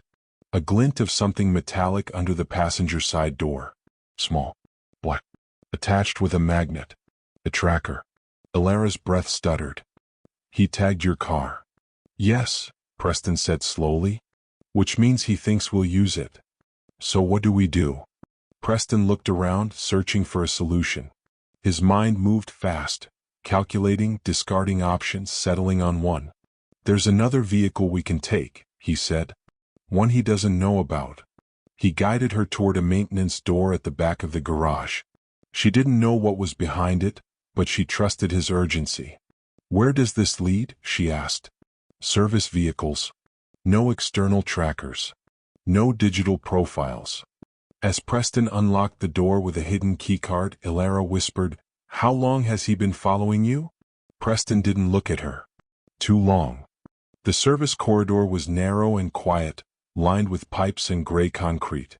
It reminded Elara too much of the shelter hallways, cold, exposed, unforgiving. Preston moved quickly, leading her through a series of turns until they reached a small metal garage where an unmarked sedan sat under dim lights. This one? She asked. Yes. He opened the passenger door for her. She climbed in, clutching her bag close, her chest tightening as her thoughts spiraled. When Preston got behind the wheel and started the engine, she whispered, I don't want to die. You're not dying, he said firmly. Not while I'm breathing. She nodded, but tears stung her eyes. Then why does this feel like everything is falling apart? He didn't have an answer. But his hand found hers briefly, steady, warm, before he shifted the car into drive. We'll get through this, he said. But you need to know something before we go any farther. She looked at him, waiting. His grip tightened on the wheel. Daryl isn't just here for revenge, Preston said. He's here because he wants something that involves you. Her heart dropped. Me? Why? Preston swallowed hard. Because your mother left more behind than a letter. Alara's breath froze. What else did she leave? Preston met her eyes for one long, heavy moment. Then he said it. The truth that would turn her world upside down. She left something in your name. Something Daryl wants. And he's willing to destroy both of us to get it. Morning sunlight spilled across the polished floor of the Denver Innovation Lab, catching the edges of the glass walls that surrounded the main workspace. Normally, the building buzzed with energy, developers chatting, engineers laughing between tasks, interns carrying laptops with pride. But today, a heavy stillness hung in the air. Because today, everyone had heard the rumor. Bryce Callahan, billionaire owner, founder, and the man many employees secretly admired, had stepped out of a neighborhood diner at dawn furious. And it wasn't anger people recognized. It was the kind of cold, controlled rage that only came out when a line had been crossed. The source of that rumor was Paul Fisher, head of security. And though he hadn't been ordered to, he'd repeated the story to nearly everyone in the office. Bryce knew. And now the fallout was beginning. When Bryce walked into the lab, the sliding doors opened with a whisper, and every conversation died instantly. His presence was sharp, shoulders tight, jaw clenched, eyes scanning. He carried the weight of unfolding consequences, and everyone felt it. But Bryce wasn't thinking about his employees. He wasn't thinking about meetings, contracts, or the investors waiting for his signature. He was thinking about something far more important. Ella. And what she had been forced to endure. The night before, after dropping her and her brother home, Bryce hadn't slept. He had replayed the diner moment over and over, the way she whispered, the tremble in her hands, the exhaustion in her eyes. She hadn't asked for charity. She hadn't asked for a favor. She had simply asked for time, and had been met with disdain, humiliation, and cruelty. A cruelty Bryce recognized far too well from his own past. Because once, long before the money, long before being called a genius, he had stood in a store with nothing in his pockets and heard a cashier loudly call him a charity case. The shame never really left. Maybe that was why Ella's voice wouldn't leave him alone either. Paul followed Bryce into his office, closing the door behind them. "I know you're upset, sir," he began cautiously, "but the staff is tense. Maybe give them." "I don't need to hear about the staff," Bryce cut in, stepping behind his desk. "I need to hear why someone working inside my company contacted the media about a private incident." Paul stiffened. "You think it was internal?" Bryce didn't blink. "I don't think." "I know." On his desk lay an email printed out. A journalist asking for comment regarding the billionaire who escorted a starving black child out of a diner this morning. Only one person besides him, Ella, her brother, and the diner staff had known details. Paul's stomach dropped. "You think it was me?" Bryce didn't answer. He didn't need to, because silence was louder. Across town, Ella sat on the edge of Ezra's bed, tying his shoes while he swung his legs in a rhythm only kids understood. The morning sun was warm through the curtains, but she felt cold. She had woken up to 3 new messages on her phone, numbers she didn't recognize. And every one of them mentioned Bryce. How did strangers know? How did they have her name? She hadn't told anyone. Bryce hadn't, she was sure. Someone else had started this.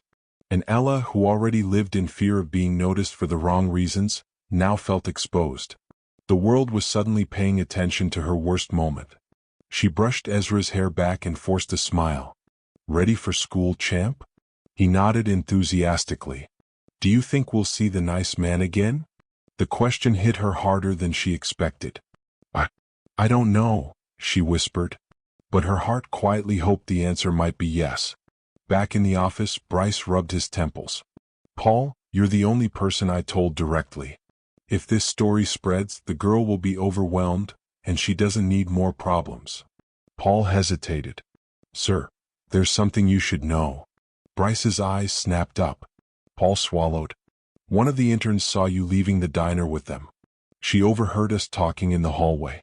I think she recognized Ella from a volunteer event last year." Bryce exhaled slowly. Not anger. Something far more dangerous, disappointment. "You're telling me," he said quietly, "that a child's dignity is now office gossip?" Paul looked at the ground. "I'm sorry." Bryce stood. "Find out who else knows. I want their names by noon." "Yes, sir."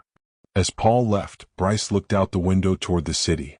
His company had built technology to help people, connect them, educate them, empower them. And yet someone inside had chosen to exploit a vulnerable girl's pain. He wasn't going to let that stand. That afternoon, as the sun dropped behind the mountains, Bryce drove back toward Ella's neighborhood. He didn't fully know why. Maybe to check on her, maybe to explain the situation, maybe to quietly protect her from what was coming.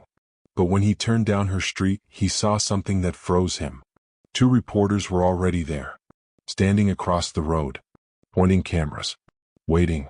Bryce's grip tightened on the steering wheel. He wasn't angry at the press. They were doing what they always did, chasing stories.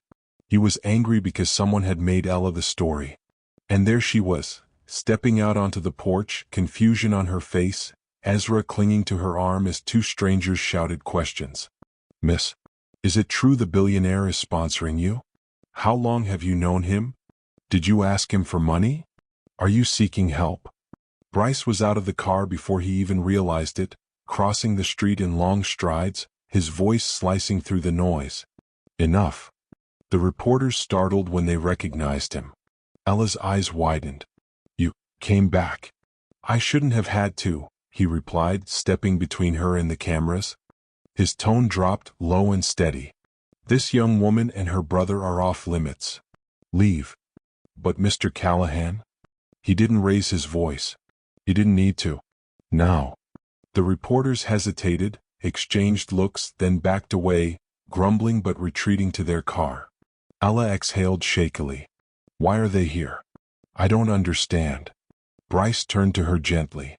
"Someone leaked what happened, and I'm trying to fix it." "But why?" she whispered. "Why would anyone care about us?" He held her gaze, deep brown meeting storm blue. "Because you matter," he said. "More than they realize." Her breath caught, not from the words but from the sincerity behind them. For a moment, the noise of the world fell away. And then a car door slammed across the street. A man stepped out, stern face, suit, clipboard in hand. Child Protective Services. Ella's face drained of color. "Miss Parker," the man called. "We received a report of neglect. We need to speak with you about your brother." Ezra gripped her hand in fear. Bryce took a slow breath. Someone wasn't just spreading rumors. Someone was trying to destroy her life. And as Bryce stepped forward, protective instinct burning in his chest, one truth crystallized. This was no coincidence. This was an attack. And whoever started it was about to regret it. The air was thick with tension outside Ella's modest home. Bryce's broad frame blocked the man from Child Protective Services from stepping any closer to Ezra. Ella clutched her brother's hand tightly, her knuckles white, heart hammering like a drum. "This is a mistake," Bryce said firmly, voice carrying authority that made the man hesitate. "There's no reason for you to involve her or her brother. Their well-being is not in question." The CPS worker frowned, adjusting his clipboard. "Sir, we received an anonymous report of neglect. I need to conduct a standard investigation." "An anonymous report," Bryce repeated slowly, teeth gritting. "You're telling me that someone sent you a false claim about a child in her care, and that you would act on it without verifying facts first?" The worker opened his mouth, then shut it. Ella's breath caught. "It's not true," she said, voice trembling. "I take care of him. I always have. I'm careful." Bryce stepped closer, placing a hand gently on her shoulder. "I vouch for her," he said. "Do not waste another moment questioning a young woman who has done everything right." The man blinked, uncertain. For a fleeting second, Bryce could see doubt creep into his professional demeanor. Then the clipboard lowered slightly. I'll need to document that." "Your name, sir?" "Bryce Callahan, CEO of Callahan Industries. And I will personally ensure that no false claims harm these children again."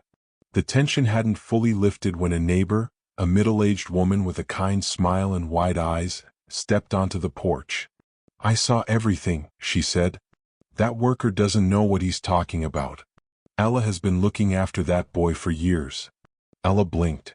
You knew? I've known, the woman said, but not everyone believes what they see. Some people are quick to make assumptions. But Bryce is right, you're doing an amazing job. The CPS worker adjusted his notes but didn't argue. Bryce shot him a look that made it clear. Push this further and you answer to me. Finally the man nodded. I'll need to follow up officially, but it seems there's no immediate threat. I'll close this for now. As he left, Bryce exhaled, shoulders relaxing slightly. That was close, he muttered. Ella's eyes shimmered. You saved us again. Bryce's jaw tightened. I didn't save anyone yet. We're still in the middle of this storm. And I have a feeling it's about to get worse. Later that night, Bryce sat in his penthouse office overlooking the city. He tried to focus on work, but his phone buzzed incessantly with alerts, security cameras, company emails, and messages from Ella. Then it came, a single chilling text. You think you can protect her forever? She belongs to me. The message was unsigned. But Bryce didn't need a name. He knew. Daryl Kincaid. The threat was more personal this time. It wasn't just about proving power. It was about possession. Bryce's hand clenched into a fist. He had followed every precaution, anticipated every possible move. And yet Daryl was always one step ahead, patient, calculating, relentless. He swore quietly. Not tonight. Not ever. He picked up his secure line and called Paul. I need eyes on her full-time. No exceptions. Daryl is escalating and he won't stop until he gets what he wants. Paul's voice was steady but concerned. Sir, what if he makes a move?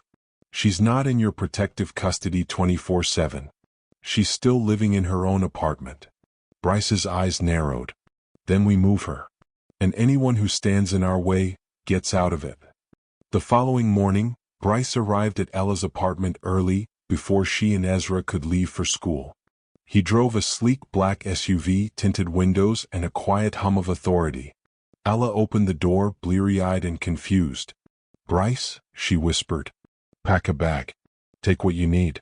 We're going somewhere safe for a while. She blinked, heart racing. Safe, where? You'll see, he said firmly. But we need to leave now. Her stomach nodded. Leaving home, the one place she had ever truly called hers, felt terrifying. But Bryce's presence offered a strange comfort. She looked at Ezra, who tugged at her sleeve. Mom, is it an adventure? She forced a small smile. Yes, sweetie. An adventure. The city streets blurred as Bryce drove, taking a route only he knew. Every turn was calculated, every stoplight timed. He checked the rearview mirror constantly, not because he distrusted Ella, but because Daryl's reach was long. Ella sat silently, Ezra leaning against her, both absorbed by the quiet hum of the SUV. Why does he want me? She finally asked, voice small. Bryce exhaled. It's not you, Ella. It's what you represent. Your mother left something valuable, something Daryl believes belongs to him. And he's willing to manipulate, intimidate, and threaten anyone to get it. Her eyes widened. Something my mother left? What could it be? That's what we're going to find out, Bryce replied, voice firm. And we're going to make sure he doesn't get it. Not at any cost. The road stretched ahead like a tunnel into uncertainty. The city lights behind them faded, replaced by the black of night and the faint glow of distant street lamps. Ezra yawned, drifting asleep against her shoulder. Ella looked at Bryce, anxiety and gratitude swirling in equal measure. I trust you, she whispered. Bryce glanced at her, jaw tight, eyes shadowed. Good. Because trust is all we have right now. Hours later, Bryce pulled the SUV into a remote property outside the city. It was secluded, surrounded by pine trees, with a single gravel driveway leading to a large two-story house. This is where? Ella asked, awe and apprehension in her voice. Somewhere Daryl can't find us easily, Bryce said, shutting off the engine. It's under my radar. No digital footprint, no cameras tied to the grid, nothing he can hack or track. As Ella and Ezra stepped out, Bryce handed her a small key card. You'll need this inside. And remember, We stay inside until I say otherwise. She nodded, gripping it tightly. Bryce was about to start the SUV again when his phone buzzed. He checked the screen and froze. It was a video message. Dark, grainy, filmed from an unknown distance. Ella's apartment building was visible. Ezra asleep in her room. And a single terrifying message scrawled across the screen in digital text. You think you can hide her? Think again. This is only the beginning. Bryce's fingers trembled slightly on the phone. Ella's eyes widened. What is it? Bryce swallowed hard. Daryl just made it clear he's not stopping. And now, he knows where you've been taken. The wind rustled through the pine trees outside, carrying a foreboding whisper. And for the first time, both Bryce and Ella understood. Daryl wasn't just a threat anymore. He was inside their lives. And the line had been drawn. The pine trees swayed in the wind outside the secluded property, casting long shadows across the gravel driveway. Inside, the house was quiet, too quiet. Bryce sat at the large wooden dining table, laptop open, scanning the feeds from his private security network. Every camera, every sensor, every motion detector was live. And yet, something gnawed at him. Daryl wasn't reckless. He wouldn't make a move without thought. Bryce knew this, and it made the calm before the storm almost unbearable. Ella sat on the couch, Ezra perched beside her, barely awake. She had tried to keep things normal, but her eyes kept darting to the windows, to the shadows, as if expecting Daryl to appear out of nowhere. Mom? Ezra whispered, tugging at her sleeve. Will he find us? Ella forced a smile, pressing a kiss to his forehead. No, sweetie. We're safe here. He won't get us. But even as she said it, the unease in her chest refused to settle. Bryce emerged from the office, moving toward them with a measured pace. He'll try, he admitted, voice low. But we'll be ready. Ella's hand gripped his arm instinctively. Bryce, I don't know if I can do this. He knelt beside her, eyes steady and intense. You've already survived more than most adults, Ella. And I promise I won't let anything happen to you or Ezra. Not tonight. Not ever. Her breath hitched, and she nodded silently, comforted and terrified at the same time. A sudden, sharp sound cut through the quiet of the night, a knock at the door. Ella jumped, clutching Ezra tightly. Bryce's jaw tightened instantly. No one knocks here, he muttered under his breath. Another knock. Louder. Insistent. Bryce moved toward the door with quiet urgency, every step precise. He checked the peephole. It was Daryl. Come. Smiling slightly as if this was just another casual visit. Bryce's hand hovered near the deadbolt. Ella, stay back, he said firmly. Daryl's voice carried through the thick wooden door. Bryce, you always know how to make an entrance. Mind if I come in? Bryce didn't answer. He stepped back, analyzing. Daryl knew he couldn't just walk in, not without consequence, but the audacity was deliberate. Psychological warfare. Another knock. And then a soft, mechanical click. The lock on the back door, one Bryce thought was unbreakable, twisted open. Bryce's eyes widened. Impossible. Daryl's voice floated from the shadows inside the house now. Did you really think I wouldn't get creative? Don't worry, I'm careful. Bryce moved quickly, ushering Ella and Ezra to the small safe room he had prepared weeks earlier. It was reinforced, soundproof, and completely secure, except, Bryce realized in horror, Daryl had found another entrance. A shadow moved in the hallway, precise, calculated. Bryce reached for the nearest defensive object, a heavy lamp, and stepped toward the figure. Daryl, he said, voice steady but edged with tension. You need to leave. Now. The man stepped forward into the dim light. His expression was calm, almost smug. I think you're the one who needs to leave, he replied. I've come for what's mine. Bryce's eyes narrowed. She's not yours. Nothing about her is yours. Daryl's smirk widened. Ah, but that's where you're mistaken. Her mother left something very valuable, something that belongs to me. And you've been interfering for far too long. Bryce's grip on the lamp tightened. You've crossed a line. This ends tonight. Daryl's laughter was low and menacing. Oh, Bryce. Lines were crossed the moment you took an interest in her life. You think you're protecting her? I've been waiting for this moment for years. Suddenly, Daryl lunged, not at Bryce directly but toward the door of the safe room. Bryce reacted instinctively, stepping between him and the children. The two men collided with force, bodies pressing against each other, the lamp swinging dangerously in Bryce's hands. Ella clutched Ezra, whispering prayers under her breath. The struggle was tight, intense, and calculated. Bryce's training and reflexes barely kept Daryl at bay, while Daryl's own strength and cunning made it clear he had anticipated every defensive move. "You shouldn't have come here," Bryce growled, shoving him back against the wall. Daryl laughed through gritted teeth. "And miss the look on your face when I find her? Never." The lamp slipped from Bryce's hands, crashing to the floor and sending sparks across the hardwood. The noise echoed through the house, startling both of them.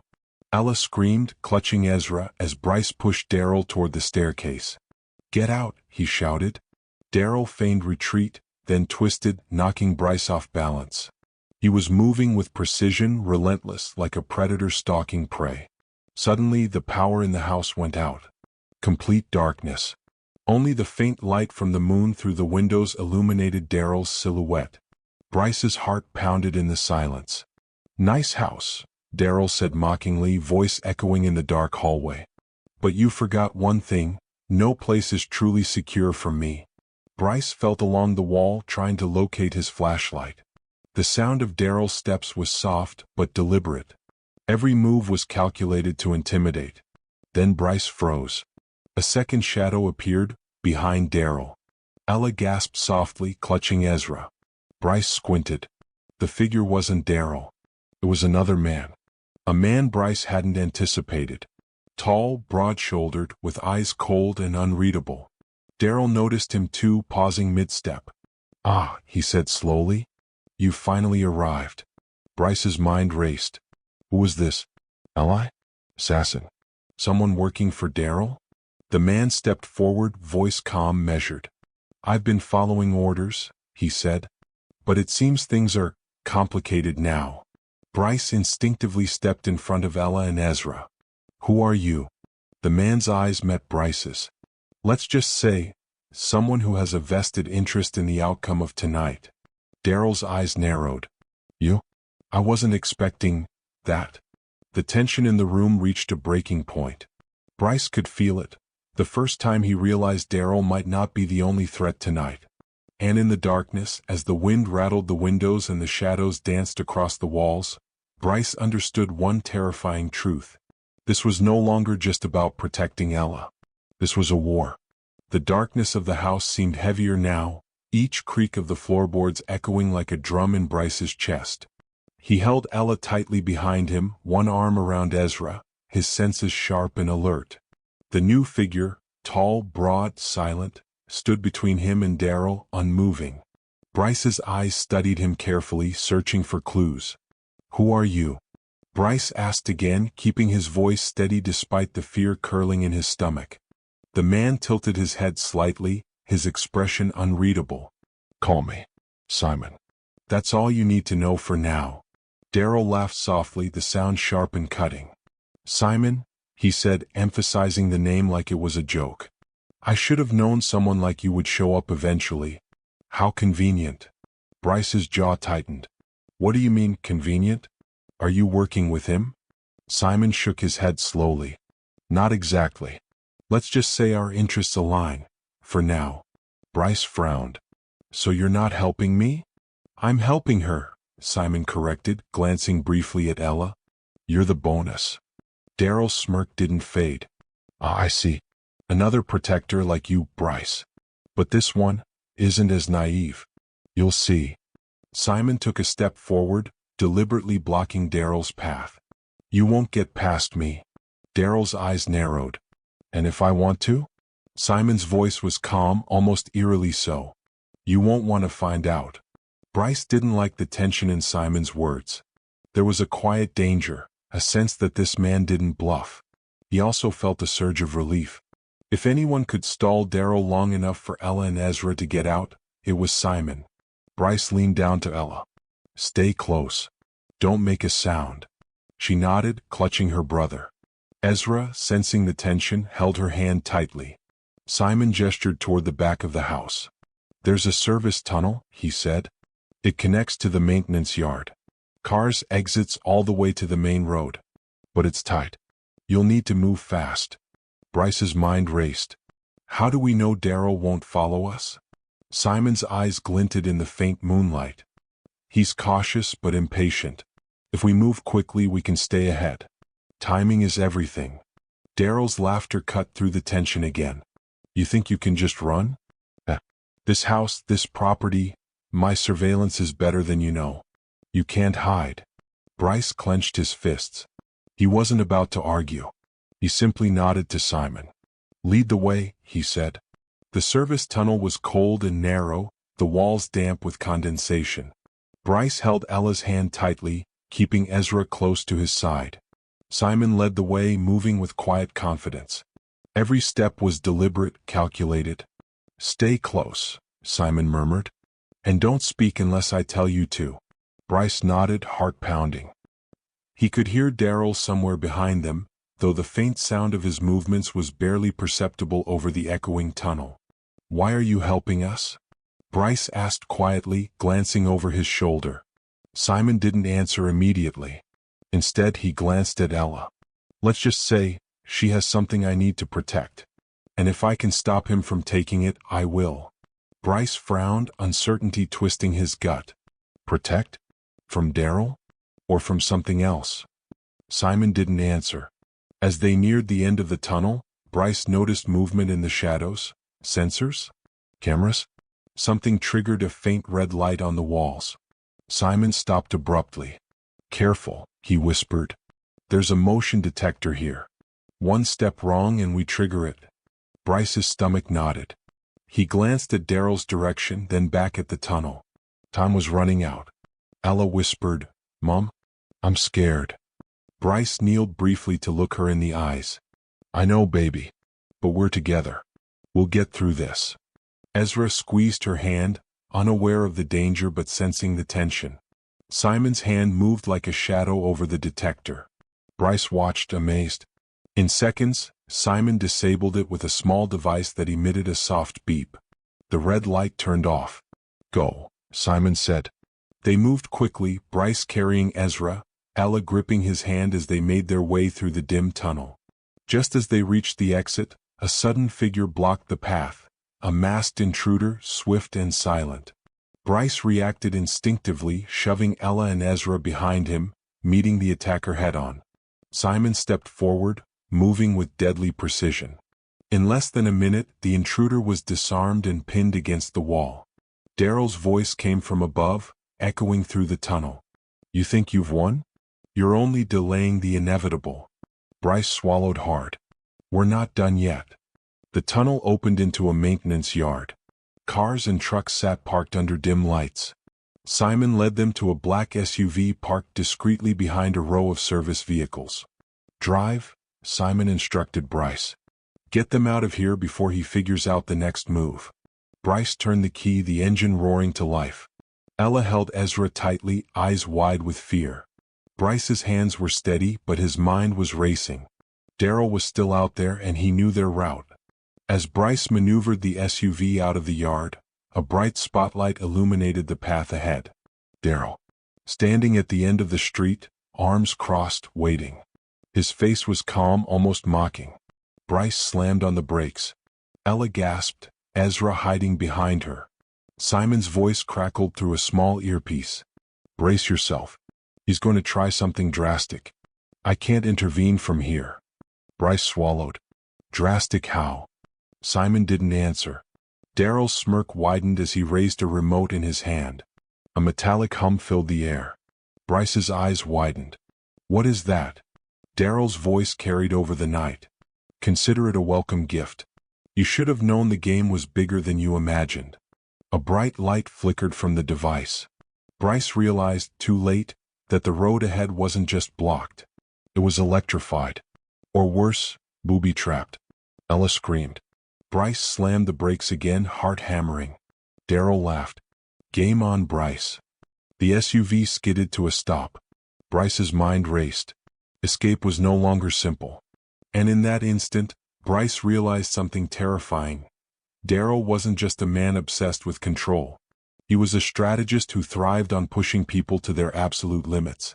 And the worst part? Tonight, Bryce understood, the stakes were higher than protecting Ella and Ezra. They were now part of Daryl's twisted game. The following weeks in Brookhaven felt warmer, lighter, almost unreal. After everything she had endured, Zara was finally living in a place where she didn't have to count coins, hide her hunger, or pretend she wasn't tired. For the first time in years, she woke up not to the sound of her mother coughing or landlords banging on doors, but to the steady rhythm of safety. She was still adjusting. But the comfort didn't erase the truth. Victor Camden had become more than a helper. He was becoming something like home. Every morning, she joined him at the community center renovation site. They walked through halls stripped down to metal frames and daylight streaming in through missing windows, imagining where reading corners, family counseling rooms, and free meal stations would go. Architects followed with clipboards. Contractors nodded. Volunteers greeted Zara like she belonged. And she started to believe she did. Yet even in this hopeful season, something faintly unsettling lingered at the edge of Victor's world. Because not everyone thought a billionaire helping a struggling girl was heroic. Some thought it was suspicious. Some thought it was foolish. And some saw opportunity. Late one afternoon, Zara stood by a row of half-assembled bookshelves with a paint roller while Victor reviewed paperwork with the project manager. They were discussing the budget for weekend meal programs when Victor's phone buzzed on the table. Unknown caller.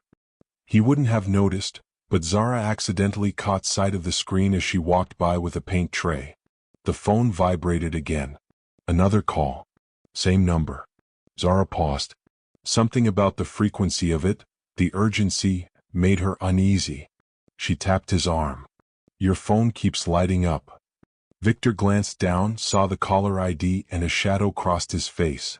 He silenced the call and slipped the phone into his pocket. Sorry? Some people don't like taking no for an answer. He changed the subject quickly, almost too quickly, and Zara's instincts tingled. Victor could be private, sure, but this felt like something else, something he didn't want her to worry about. But she did. Because in her old world, calls like that meant one of two things: debt or danger. The next morning, the mystery followed them. When they left a meeting at the Brookhaven mayor's office, Victor unlocked his SUV and noticed a folded piece of paper tucked under the windshield wiper. No ticket. No advertisement. Just a single sheet of plain printer paper. He took it, unfolded it, and stilled. Zara watched him carefully. What is it? Victor hesitated for half a heartbeat too long. Then he forced a simple, practiced smile. Nothing important. Someone upset about the construction noise, I guess. But when he slid into the driver's seat, she noticed him fold the paper again, but this time much smaller, as if trying to make it disappear. She didn't push him. But she couldn't stop thinking about it. The world had given her a sharp instinct for lies, not the cruel kind but the protective ones. And the note in Victor's hand wasn't a complaint about noise. She could feel it. 2 days later, the truth found her. She arrived early to the construction site, too early apparently because only 2 workers were there, sweeping sawdust. Victor wasn't expected for another hour. Zara went inside to help set up supplies and noticed something strange on a table beneath a stack of plans. A tablet. Victor's. He never left it lying around. She wasn't snooping. She was just about to move it aside when it flickered awake from motion detection. An email notification glowed across the lock screen. Not the contents, just the subject line. But the subject line alone made Zara's heart stop. Investigation request. The girl is our way in. Zara blinked, pulse thundering in her ears. She didn't touch the tablet. Didn't open anything. Didn't breathe. The girl. Her way in. What did that even mean? Who sent it? And why did Victor have it? 1,000 fears rushed through her at once. Memories of being overlooked, underfed, unwanted. Memories of people pretending to care only to abandon her when things became complicated. Was Victor using her? No, that didn't make sense. He had helped her, protected her, lifted her. all without asking anything in return. But she had learned the hard way that trust was fragile. And sometimes the people who looked safest were the ones who hid the deepest wounds. She stepped back from the tablet just as Victor walked in. His smile warmed when he spotted her. "You're early. Couldn't sleep?" Zara swallowed. "Yeah, something like that." He walked toward her, but she stepped aside, subtle but noticeable. Victor paused, confused. "You okay?" "I'm fine." But her voice cracked on the last word. His brows drew together. "Zara, something's wrong." No. She couldn't confront him here, not while she was unsure if she'd misunderstood. She grabbed a pair of gloves from the table and said, "We should finish the East Wing today, right? Let's get started." He watched her for a long moment, troubled, but didn't push her further. That made it worse somehow, because people with bad motives usually got defensive. Victor just looked hurt. Throughout the day, Zara painted walls, hauled boxes, and tried not to stare at him. But Victor noticed anyway. Every time she avoided his eyes, his worry deepened. He worked slower. He double-checked simple things. He even called off a meeting because he said he didn't want to leave the site yet. By late afternoon, she felt guilty. Maybe she had misunderstood that email. Maybe the tablet didn't belong to him. Maybe she should have asked. But then she overheard something that shattered any hope that it was nothing. Victor was in the hallway talking quietly on the phone. "No, I haven't told her. Of course I'm not using her. Don't you dare put it like that. She's a kid, not a bargaining chip." Zara froze behind the doorway. Victor's voice dropped even lower, tense, angry. "I said no. I won't sign anything. And if you keep pushing, I'll walk away from the entire partnership." She pressed a hand to the wall to steady herself. Partnership? Bargaining chip? The memory of the email flashed in her mind. "The girl is our way in." Her chest tightened. Had she become some kind of leverage point because Victor was fighting someone? Was she a liability? A weakness? A tool? She backed away quietly, heart pounding, leaving before he noticed she was there. By the time he finished the call, she was already outside, walking home alone. Victor searched for her. She heard him calling her name behind her, but she pretended she didn't hear, because if she stopped, she might break. Back at the guest house, she curled up on the bed, hugging her knees. Her mind spun. What if everything he had done, the food, the safety, the help, was just a setup? What if the world had tricked her again? What if she had trusted too quickly? And then, when she felt like she couldn't unravel anymore, she remembered something else. A detail so small she almost missed it. Victor had been upset. Really upset. Not at her. At whoever was on the phone. At whoever wrote that email. And if he was angry at them, he might be protecting her, not using her. But protecting her from what? A knock sounded softly on her door. "Zara? It's me." Her breath caught. Victor's voice was gentle, careful. "I know you're upset. I don't know why yet. But please, let me explain." She hesitated, gripping the blanket tighter. He continued, quieter. "You deserve the truth." She stood up slowly, legs trembling, and reached for the doorknob. When she opened it, Victor's expression stunned her. He looked exhausted, worried, almost afraid. He stepped inside, closed the door behind him, and said the words that confirmed her fears, and yet opened an entirely new world of danger. "Zara, someone is trying to use me to get to you." And before she could process that, he added, "And I fear they're getting closer than I thought." For a long moment, Zara stood frozen, her back pressed against the door she had just closed behind Victor. The room felt suddenly smaller, as if the walls were inching inward with every breath she took. Her heartbeat thudded in her ears. Someone trying to get to her? That didn't make sense. She had nothing. No money, no influence, no family name worth anything. Why would anyone target her? "What do you mean?" she whispered. Victor pulled out the chair from her small desk and sat down, leaning forward with his elbows on his knees. He looked older than he had that morning. Not weary from work, weary from carrying something heavy for too long. "There's something I should have told you earlier," he began carefully. "Something I didn't want to drag you into until I understood it myself." Her fingers curled.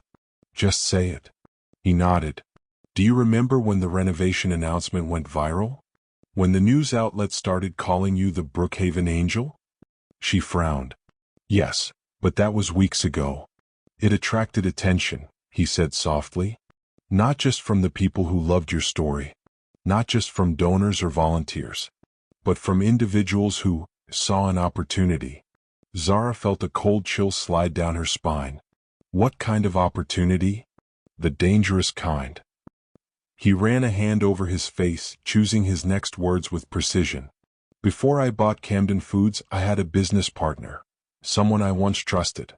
His name is Daniel Roth.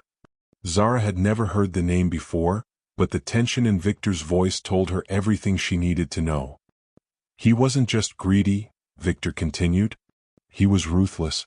He wanted control of everything: assets, partnerships, expansion projects. And when I refused to participate in certain deals, he turned on me. She swallowed hard. What kind of deals? Victor hesitated. Deals that involved exploitation. Using communities. Using kids. Using people who were struggling. Zara's stomach knotted. She suddenly understood why Victor had walked away from that partnership. But how did that connect to her? Victor met her eyes. When your story went public, he said, Daniel realized something. You matter to the community now. People care about you. They see you as a symbol of hope. And he wants to use that. Use me how? Her voice trembled. By threatening you to pressure me, Victor replied. Or by manipulating your story to discredit me. His jaw tightened. Or worse, by convincing you that I am the enemy. Zara's breath caught. She remembered the email on the tablet. The phrase burned in her mind. The girl is our way in. So it had been about her. And the call Victor made earlier, he was arguing with someone who accused him of using her. Not because he was guilty, but because someone wanted him to look guilty. Her pulse hammered. Why didn't you tell me? Because I didn't want to frighten you. And I believed I could shield you from all of it without involving you.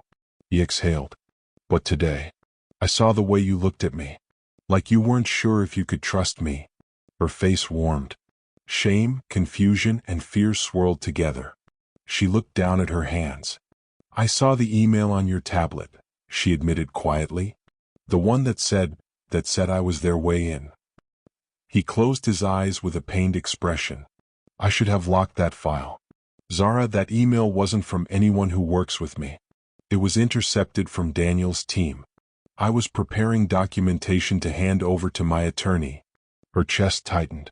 So you weren't using me? No, his voice was steady but gentle. I would never use you. Everything I've done for you, every choice I've made, was because you deserve safety, opportunity, and protection. Not because I needed something from you. A warmth rose in her chest, relief mixed with something deeper. Something that scared her for entirely different reasons. But the fear wasn't gone. Not completely. Victor, she said slowly, if Daniel wants to manipulate my story, what does he plan to do? Victor's expression turned grave. That's what worries me. He's been contacting reporters, feeding them narratives, offering money to anyone willing to twist the truth. About me, she whispered. And about us, he confirmed. Her breath hitched.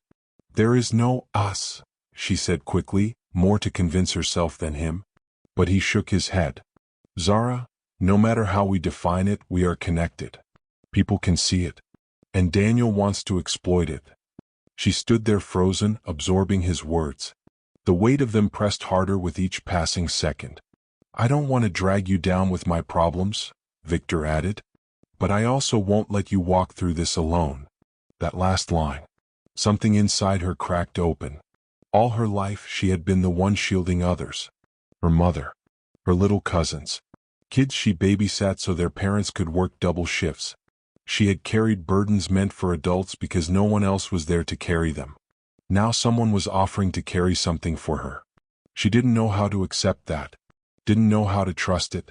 Didn't know how to lean on someone without expecting the ground to disappear beneath her feet. I don't want to be a problem, she whispered. Victor stood, stepped forward, and stopped just a foot away. You are not a problem. You're a person. And people deserve protection. Her eyes burned. Before she could respond, his phone vibrated. He glanced at it, and his face drained of color. "What is it?" Zara asked immediately. He turned the screen toward her. A text message. No name. Just a number. And one chilling sentence. "She won't be safe for long." Zara's blood ran cold. "How did they get your number?" she whispered. "That's not the real question," Victor said, his voice low and tense. "The real question is, how did they know where you are right now?" The weight of his words slammed into her like a wave. Someone was watching them. Maybe nearby. Maybe right outside. Maybe closer than either of them realized. Victor stepped toward the window, pulled the curtain aside ever so slightly, and scanned the street, calm, quiet, deceptively ordinary. "We need to leave," he murmured. "We can't stay here tonight." Zara's breath quickened. "Leave? Go where?" "Somewhere safe," he answered. "Somewhere Daniel's people won't expect." Her pulse raced, fear gripping her chest. Everything she had built these past few weeks, this fragile sense of belonging, of peace, felt suddenly under threat again. "Zara," he said, turning to her with urgency, "pack a bag. Only essentials. We move now." She hesitated, trembling. "Victor, why would they come after me?" He held her gaze, his voice almost a whisper. "Because you're the one thing they know I will risk everything to protect." A breath caught in her throat.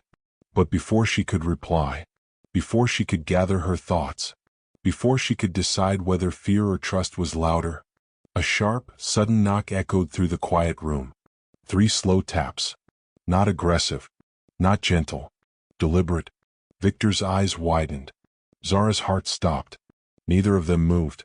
The knock came again, this time softer, but unmistakably threatening. The knock lingered in the air long after the sound faded, turning the small guesthouse bedroom into a chamber of dread. Zara's breath caught in her throat. Victor moved quietly, motioning for her to stay back as he stepped toward the window again. He checked the yard, nothing but the dim glow of the porch light against the quiet street. But the knock had been too intentional to ignore. "Stay behind me," Victor whispered. Zara nodded, her legs trembling.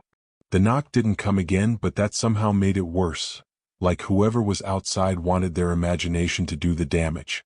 Victor approached the front door slowly, muscles tense, listening for any movement on the other side.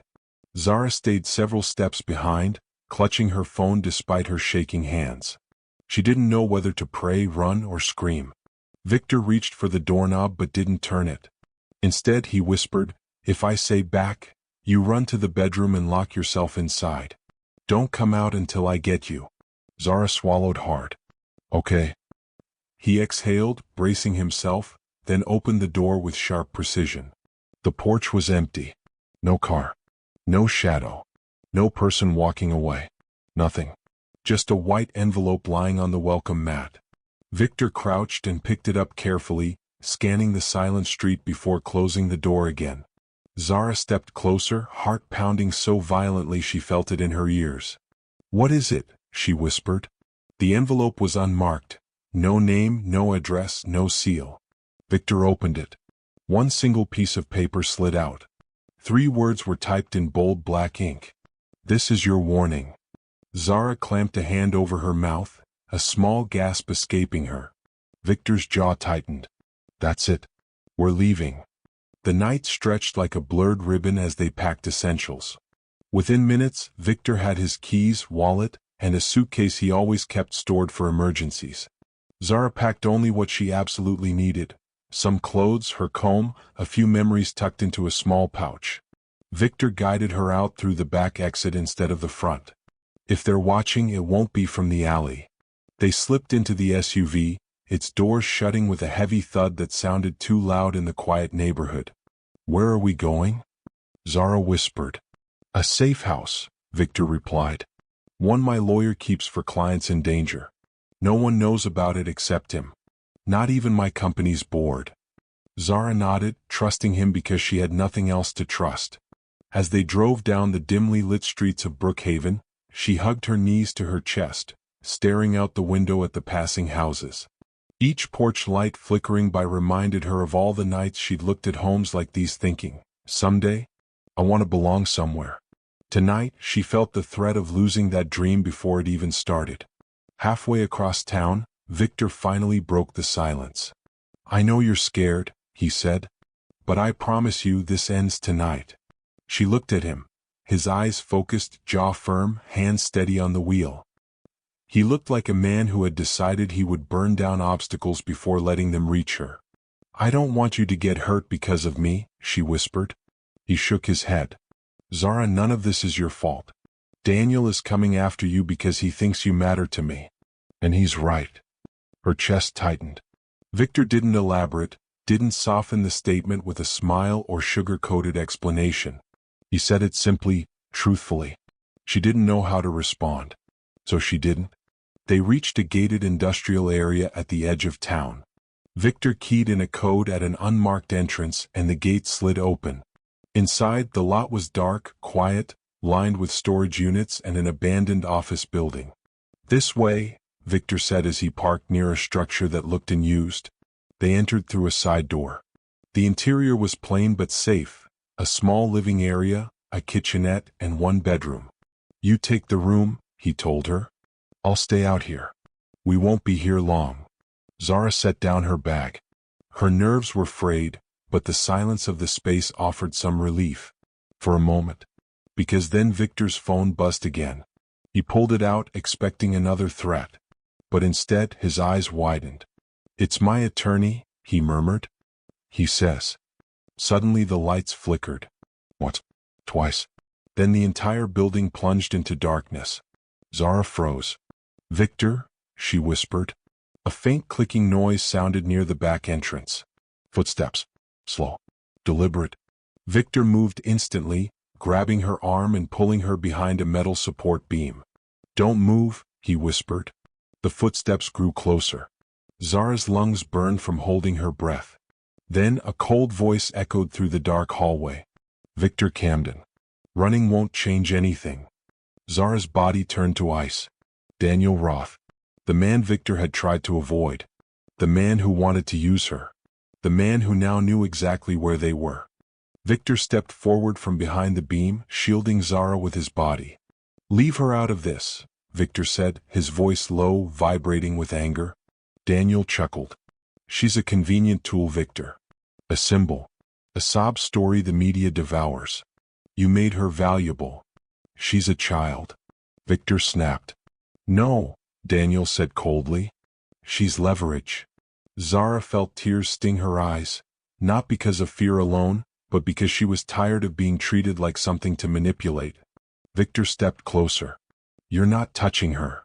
Oh, I don't need to, Daniel replied. I just need the world to believe the truth about you, or the truth I create. He lifted something, a phone pointed like a weapon. Just one recording, Daniel said darkly. You yelling. Her crying. Maybe a stage bruise. The internet will feast on it. Zara shook her head, trembling. You can't do that. Daniel sneered. Of course I can. The public loves drama. And once your little story turns sour, Victor loses everything. The funding, the projects, the influence. You're my shortcut back into the empire he stole. Victor stepped forward again, dangerously close. Daniel, I swear. A loud bang echoed through the building. Daniel stumbled back as the door behind him burst open and two police officers rushed in, weapons drawn. Hands up, one shouted. Daniel froze, stunned. Zara stared, bewildered. Behind the officers stood Victor's attorney, breathing hard, holding up documents. I told you I was calling for backup, he said. Daniel, you've been under investigation for months. Tampering, fraud, extortion. This time you went too far. Daniel's face twisted in rage as officers cuffed him. This isn't over. Victor stepped forward with a calm, chilling resolve. It is for you. Daniel was dragged out of the building, still yelling, still threatening, until his voice faded completely. Zara collapsed against the wall, tears finally spilling. Victor rushed to her side, kneeling beside her. It's over, he said softly. You're safe now. She looked up at him, really looked at him, and realized something. He hadn't just protected her because she was a kid or a symbol. He had done it because she mattered to him in a way she didn't yet fully understand. "Victor," she whispered, her voice shaking. "Why would you risk everything for me?" He brushed a tear from her cheek with the gentlest touch. "Because you remind me of what matters," he said quietly. "You remind me of the world I want to build. And because no one has ever deserved safety more than you." Her breath caught. He didn't say more. He didn't need to. The truth hung between them, unspoken but undeniable. As dawn broke over Brookhaven, painting the sky gold, Zara stepped out of the safe house with Victor beside her. A new chapter of her life had begun. Not built on fear. Not built on hunger. But built on hope, protection, and the kind of loyalty she had never known before. Whatever came next, she wasn't facing it alone.